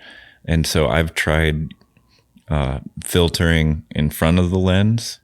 I've tried using film, like base tint of like Portra 400. Yeah. Like developed but not exposed, and then just using that in front of the lens. But with the 20x24, I found gels, like lighting nice. gels that were 20x24, Yeah. and I actually just put them inside the holder, in the Okay. film holder. So you then I go. put the paper, like, right over top of that. But Yeah, save for Some- that size. yeah, I have to put something. yeah. Yeah. So I was reading multigrade filters are the way to go if you're shooting for camera. Just put like, I forget the combination of which ones. There's like someone figured out a couple of the combinations, like a 2 and a 5 or something, and like right in front of the lens. But that Yeah. size, you got to have something gigantic. Yeah, because like the lens is like maybe 4.5 Yeah, inches in yeah. diameter. So a nice, I guess, 4x4 square filter might work. But it was one of those things where you were also using like hand shutter or like using, or not just hand, but like using something to block the lens. Yeah. So like having the filters in with the paper Yeah. was like eliminating a hand. Yep, exactly. Yeah, so much like, more convenient. because I was also, trying to pull the dark slide and this and that. And so It's a process. it's a whole thing, but I Yeah. would love to get that camera into the back of my Buick, like in the trunk, There you go. like get it small enough so that it can fit in there, but also be able to like have my trunk open up and have like changing room in the trunk. Yeah. Like I want to be able to do it probably big enough on the in road. Exactly. You like can like yeah, do like get a right in. tent sort of setup, like where it can like spring, like come out and like, Oh, yeah. you know, like have a walk-in tent in the back. Some people are doing that. Pontiac Aztec style. You see that? Ian does that. Ian Reuter. Right, yeah. Rudder. He does that with his tin Yeah. types. He's in the back of his trunk. Yep. He's got his little tent thing pops out of it. Gets his tins. Yeah. So many different things. Yeah, he's so like many things. he's like inside the camera though, right? Like he's the one that has like a box truck or something. Yeah, I think so. No, well, he does separate. No, I think you're thinking of the other guy. This guy does. He's the guy that did like the Slab City stuff, and he's out and about. And I think he just has a truck, but the back end of it opens up, and he has a whole tent system like in it. And then there's that other guy that's going around. He's in a bus. There's a few of these guys that are all travel-y guys. And that guy's up in Vancouver. Actually, Oh, is he? Oh, okay. Bill or something, Yes. something Bill, and he's doing the massive. Like HOI. Yeah. HOI. Yeah. Is that the last name? I don't know Bill how it Howe? says that. Yeah, so he used to be like a charter bus driver. Oh, really? Is that? So yeah, so he has like that an old explains the bus. Yeah, Oh, okay. That's Yeah. how he got a bus. exactly. Yeah, thing's but a that's beast. like out of my budget. You know, I'm trying to It's do gonna be so everything expensive. like that Oh whole my like God. try and do that, but like under $2,500. Yeah. Yeah, he's doing plates that are like they're huge. They're like 5x5, like Yeah. style, like huge plates. I'm like, holy moly. I mean, he's a big go home guy though. He's got the bus. He's like everything just has to be big. I've also tried the pinhole camera out of like a hotel room where you like block off, everything. block Yeah. everything off, and then set up like a piece of foam core as the easel, Nice. and then like so I've done a little bit of that. But Yeah, pinhole's fun. I want to definitely dabble more with some weird pinholes. I want to do some larger stuff. But you can make a pinhole out of anything, so it's kind of cool. I just want to find more items. I did the whole thing with Mr. Potato Head, but he was a pain. He has all those holes. Yeah. Everything had to be sealed up. I want something a little easier, more accessible to use. Shooting on a potato. Shooting on potato. I just want to take a whole bunch of the direct positive and shoot, because I like shooting on the direct positive for pinhole and just doing a whole collage of inside something very large. So I just have to figure out what that is. I have a very, very large can I bought. It's like almost like I don't know what that is, that can, but it's a gigantic can. And I just want to coat the inside with the paper. Oh, I have wanted to do 6 sheets of 8x10 Polaroid in the sheet film holder for the 20x24 to make like a 20x24 Polaroid. You get what I'm saying? Like Yeah. 6 sheets in there, but it's like, do I really waste that many sheets? That's a lot of sheets. Because it used to be like somewhat affordable. Like there was a time where you could get a box for like $50 to $100 That's crazy. for 15 shots, and for like 8x10, it's like very slow and you're like a little more meticulous with it, so it's like justifiable to use it. Yeah. But so I guess I'm kind of spoiled with like what I have left on that end of it. But yeah, there's a lot. I've tried 4x5 camera onto the iPad. Like take a photo on the iPad screen and then just focus your 4x5 onto the screen and then just shoot.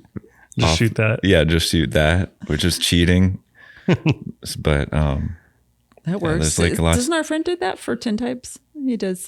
There's a way to do that where you can shoot like a photograph monitor. your screen. Yeah. to So he's do a taking tintype. tintypes, but he's taking them of digital photos. Right. Yeah, I think it's a Yeah, similar process. I was like, how do you do that? How do you? And he he's like, told I us, just like- photographed the screen. I'm like, oh, I'm like, that totally would work. Absolutely, why not? Yeah, it's kind As of long crazy. as it's not like a CRT monitor. Yeah, Might be a little, you'd still Yeah. get little some fun. funky. You get some fun results still. I'm sure. Yeah. Be interesting. It would be cool to go macro, like go way in, get the pixels. It Yeah, would be trippy. Yeah. that would be Or like pretty a cool. fly, but like blow it up. And you have like all these little pixels. Mm-hmm. You can see like the red, blue, and green like combination. It'd be insane. Yeah. There's so much you can do with photography. There is not enough time or money Money seems to be a big that's the part of big it. factor right there. The money's like a big part of a lot of these. Yeah, once we unfortunately. hit the lottery, once we hit the Mega Millions, I know, Yeah. right? then we can just spend the rest of our life shooting. Yep. You get a Leica and you get a Leica. I wouldn't get a dancer. Leica. I mean, I might, but I'd give it out to all the, if I won the lottery, I'd buy up all the Leicas and then give them out to Yeah, that's what Dan says All he'd the- do. He just give Leicas to everybody. make it not cool Saturate to the have a market. Leica anymore. I would have like the vintage lens collection. See, I'm not Yeah. like the thing about the Leica is like you're spending so much money on the body, and then people get like $100 Vivitar lens. Yeah, it's all Or like the the people lens. that like Yeah. get the like they're doing like the disposable camera Oh, Jesus. onto a lens cap, Yeah. but then they're putting that on their like M6. And it's like you're doing all of that for like a fixed lens at f11, right? You know? So I could see the it's kind of funny. It's in a funny, sense. but at the same time, it's like but that's realistically, expensive. That's that's an like expensive funny. really. But I guess it's the mechanics of the body, right? Like Yeah. people like Yeah, the winding. it's super easy. Is that what it's about? it's all precision. It's It feels good. they feel good. They're precision made. Like they just everything works perfectly, and there's no superfluous to it. Which I get that, but for the price of it, it's like Aren't they like Nazi cameras though? no. Basically, You know what? They're actually. I know a little bit about this, and this can be a spoiler for our next podcast because we're going to actually go over a little bit about the Leeds Company. The Leeds Company actually, the founder and the son and the daughter, the whole family actually, they actually saved a lot of Jews out of the war.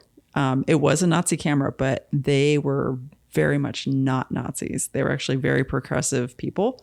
So there's some actual interesting Are you tidbits sure about that? I am. I know. It was like, there's some interesting I think that's tidbits just a about it. 'cause cover-up. At first I thought the same thing. And then I started reading about them. I'm like, oh, this is like some stuff that I had no idea. So yeah, there's some really interesting tidbits that'll come up in we're going to do it with Leitz and the guy that came up with the 35 millimeter. His name's now just left my brain. But yeah, that'll come up. Oscar Barnack. Yes, thank you, Oscar. So we're going to talk a little bit about Oscar Barnack and then the Leeds Company and the things that they've done and come up with. But yeah, they were a Nazi camera, but that was because the Nazis wanted the camera. But they did some good stuff. So Right. they're actually a good family. So so they say. I actually felt a little better about Leica after, because I'm not I'm not a gear person, obviously. I'm chewing on a potato. Yeah. Like I don't care. But after I started reading about the history of the company and how they treated their employees back in the day, I kind of got like a little turnaround on that. I'm like, oh, okay, all right, they're all right. they're all right in my book now. So, but yeah, that was my first impression as well. I was like, wait, they were Germany Nazi cameras. Okay. Could you imagine trying to engineer and manufacture and distribute a Leica camera nowadays? Like the engineering to get the precision. The and fact that they latches. did any of that stuff like pre-computer just blows yeah. my mind. Like Oh, yeah. optics and technology like that was like Yep. the best technology back then. They had It some was like optics, good right? scientists. Kids nowadays can't Yeah. even change their car or change the tire on their car. Right. They're like, gotta call AAA. I know how to change a tire, but I'm still calling AAA if that counts for anything. Yeah. I don't need to do that. There's no glory in changing your tire nowadays. That's the thing too. There's certain stuff that with technology, it's like, you could do it the old way, you could do it the hard way, but at the same time, is it like worth it doing it that way? You gotta go to a job to work harder to make more money so you pay your bills. The rat race continues. So where are you headed next on your trip? I still don't know. I think I might go, like my brother lives in Dallas, so Okay. I might go visit him. I was thinking going up to Salt Lake, Nice. but I'm just still kind of playing it by ear. hang in Arizona for a while. We're in our good weather. Yeah. We're now in the I'll just perfect like desert weather. I'll probably just like get a job here and like work for 8 months and then like just rent a room. Wait until it starts getting like Super hot. super hot got and a starts stuff melting and then I'll be out of here. Yep. You got a while to go. May-ish. Although we made it all the way through June this year, but then it really got disgusting. But we made it all the way through June and it was actually kind of nice. I mean, for here. Up to June. June But was miserable. I've never done like the Grand Canyon and stuff like that. So that's like why. How's the drive north from here?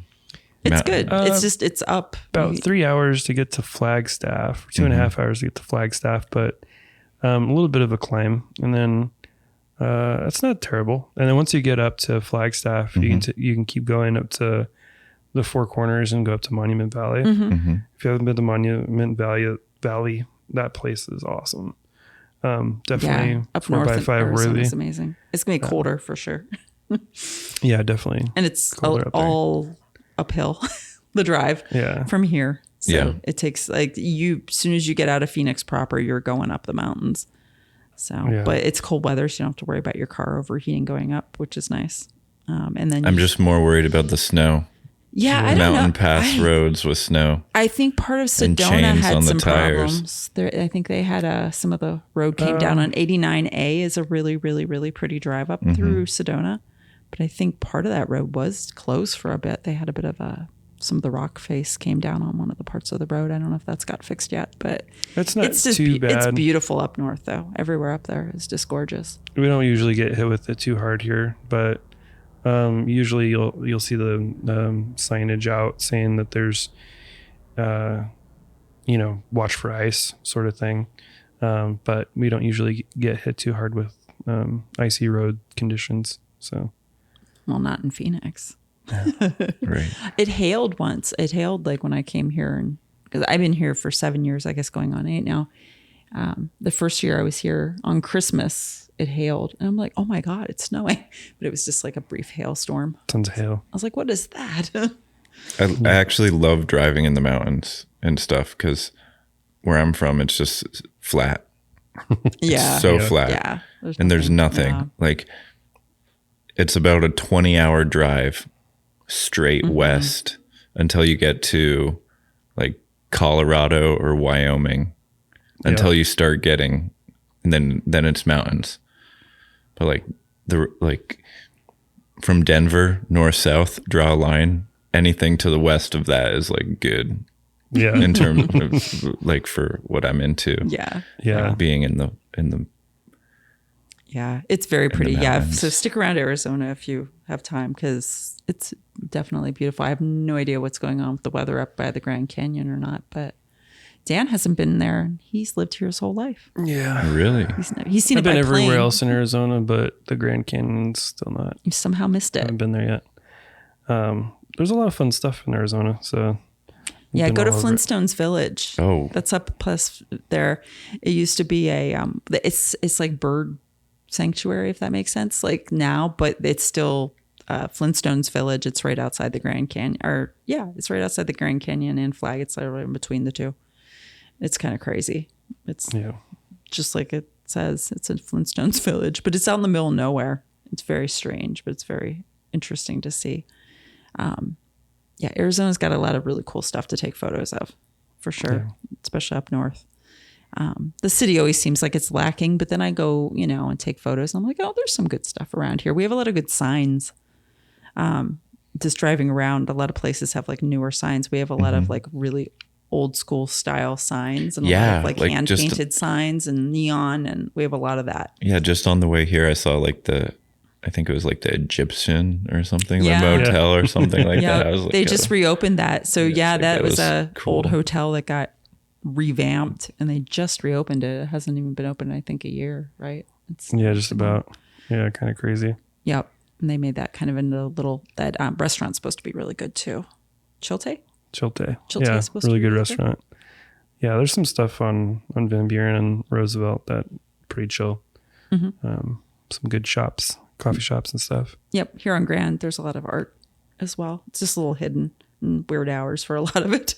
Yep. Everybody's got jobs. You have to kind of know what you're looking for on a lot of these places. Yeah, it's funny. A lot of these businesses are owned by people that have other jobs Yep. that are here on this strip. So everything has kind of strange hours.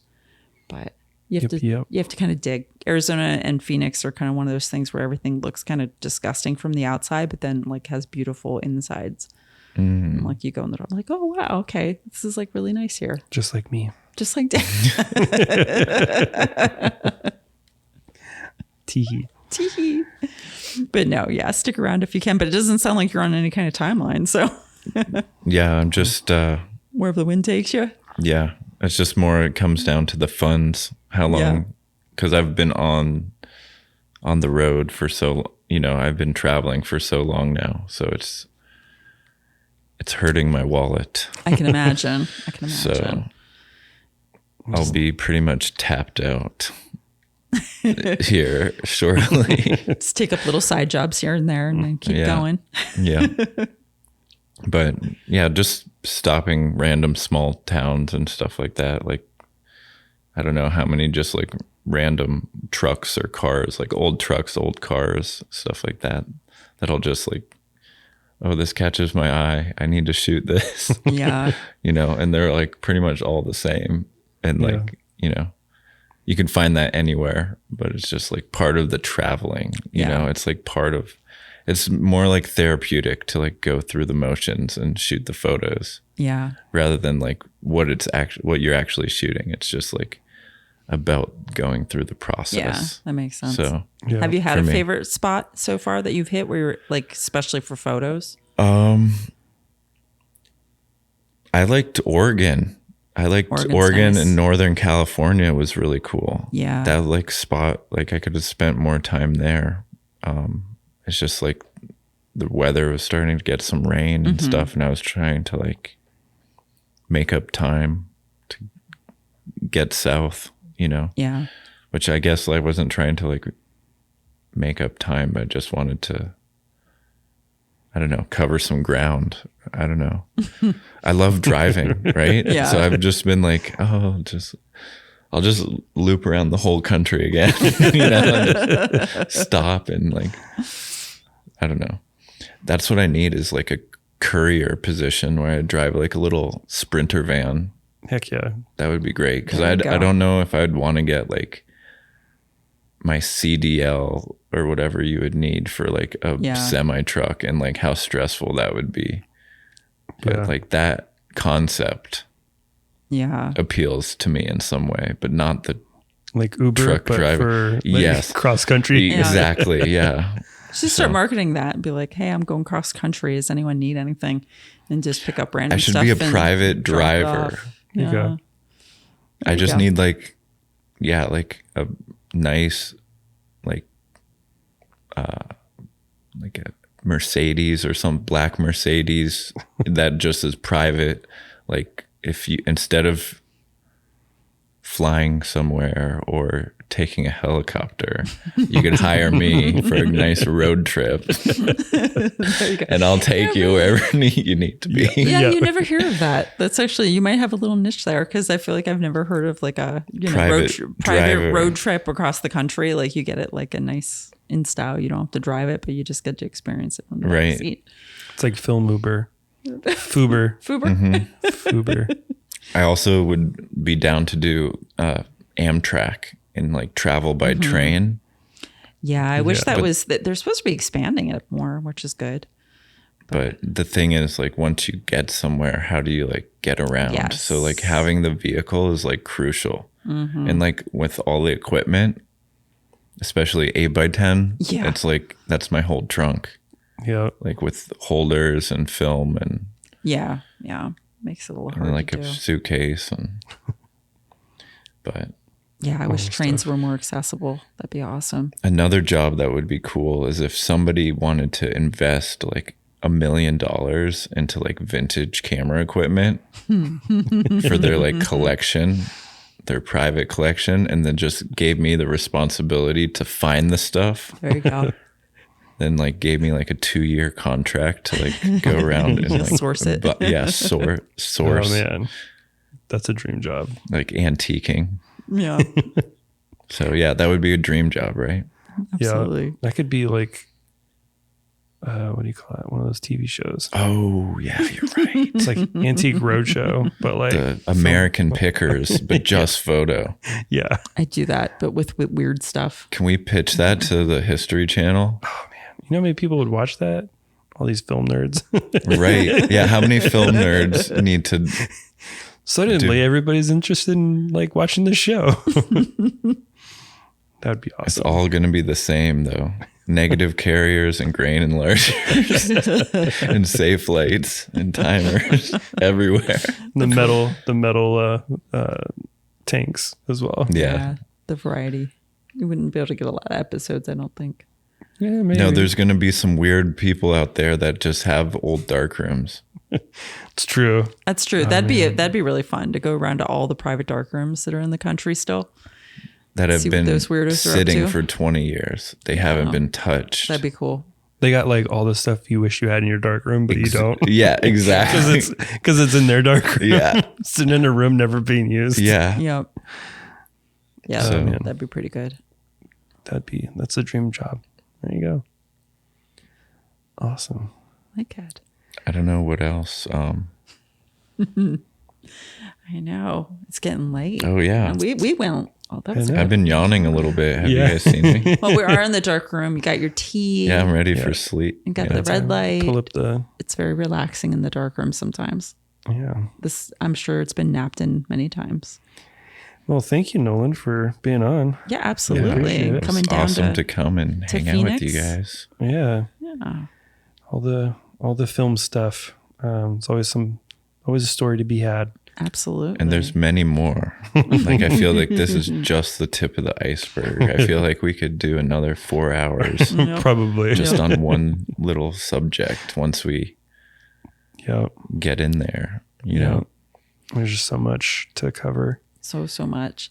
So where can people find you? What do you have out there? Ooh, I have a website somewhere. But yeah, I'm like hard to find, I Nice. guess. Like By I have purpose? Instagram, just by like design. not, I don't like selling myself. I So see. I just, Okay. I don't, We'll sell for you. So for yeah. Instagram? Yeah, I have an Instagram, like Nolaroid.film is Cool. my Instagram. And I guess I have an email address. Nice. Go. Would you like people to email you? You can send Yeah, you if somebody wants just to random send me an email. Or should I give my phone number if you guys want to give me Social. a call? Do you want to? You can start texting Nolan. Just anything you want. Yep. Yeah, if you have any questions, I'll field them. Any unsolicited film pics. Yeah, Your only you need only to send. films. Dan has the idea for only films. I'll tell you if it's something I haven't seen before or not. It's like, oh, that's really cool. I've never seen that, you know? And that's the thing when you're at the antique mall and like I've had so much experience. It's just like when you see something that you haven't seen before, Yeah. might as well pick it up. That could Yep. be a whole segment, just unsolicited photo pics. And you're just like, have you seen it or have you not seen it? Right. Right. Too good. What is this? What is this and what does it do? That's the bigger question. What does this thing do? Yeah. Well, awesome. Thank you for Yeah. being on. No, thank you guys for inviting me out here and hosting me. And Yeah, definitely. Yeah. And it's been great to like hear myself through these headphones. I feel like I'm listening to the podcast as we're speaking. There you It's go. in real time. Yeah. There you go. That's why I'm falling asleep. Lulling yourself to Yeah. sleep. Your first podcast, right? Yeah. It's you definitely go. my first podcast. There you go. Hopefully not the last one. And I'm going to dread listening to myself talk when I listen to this back. I just know it. That'll be all good. Don't you guys We've gotten used to it. I've gotten used to like hearing your own voice? my first time. I was like, oh man, because I have like kind of a nasally, grady voice a little bit, and I'm like, it doesn't matter at this point. I've given up on caring about it. No, you have like a radio voice. A face made for radio, as they say. Yeah. No, you get used to it. It's Yeah. just one of those things. It's so modern. It feels so modern. Podcasting. Podcast. Everybody has podcasts. Everyone's Podcast, podcast. please. And to our listeners who may wonder where we were last week, we took a break because of Thanksgiving. Yep. Sorry. Well, We didn't announce that we were skipping a week, but we skipped 2 weeks technically yeah, I guess by we the did. time this one airs. That's true. Sorry, So guys. bear with us. We didn't tell you, but We we were have, tired and it was Thanksgiving and we had a lot to do. Got a little catch up, but we'll be back on track. We've got a lot of new episodes coming out into the new year. I think this may be second to the last podcast for the year. And Sounds about right. we have a bunch of people we're going to be chatting with hopefully pretty soon and getting them on. And yeah, more podcasts in 2024. Yep. Yep. And if you can get to our Patreon, help us out a little bit, that'd be awesome. Patreon.com/PHX Film Revival. Yep. And, If you're in just Phoenix, go come see us at one of our events.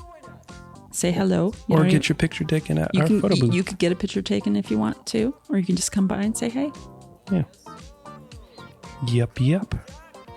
Well, cool. Thanks, Nolan. Yeah, no problem. Thanks it so was much. great to be here. Hopefully we can chat again soon. Yeah. Bye. Peace. See ya.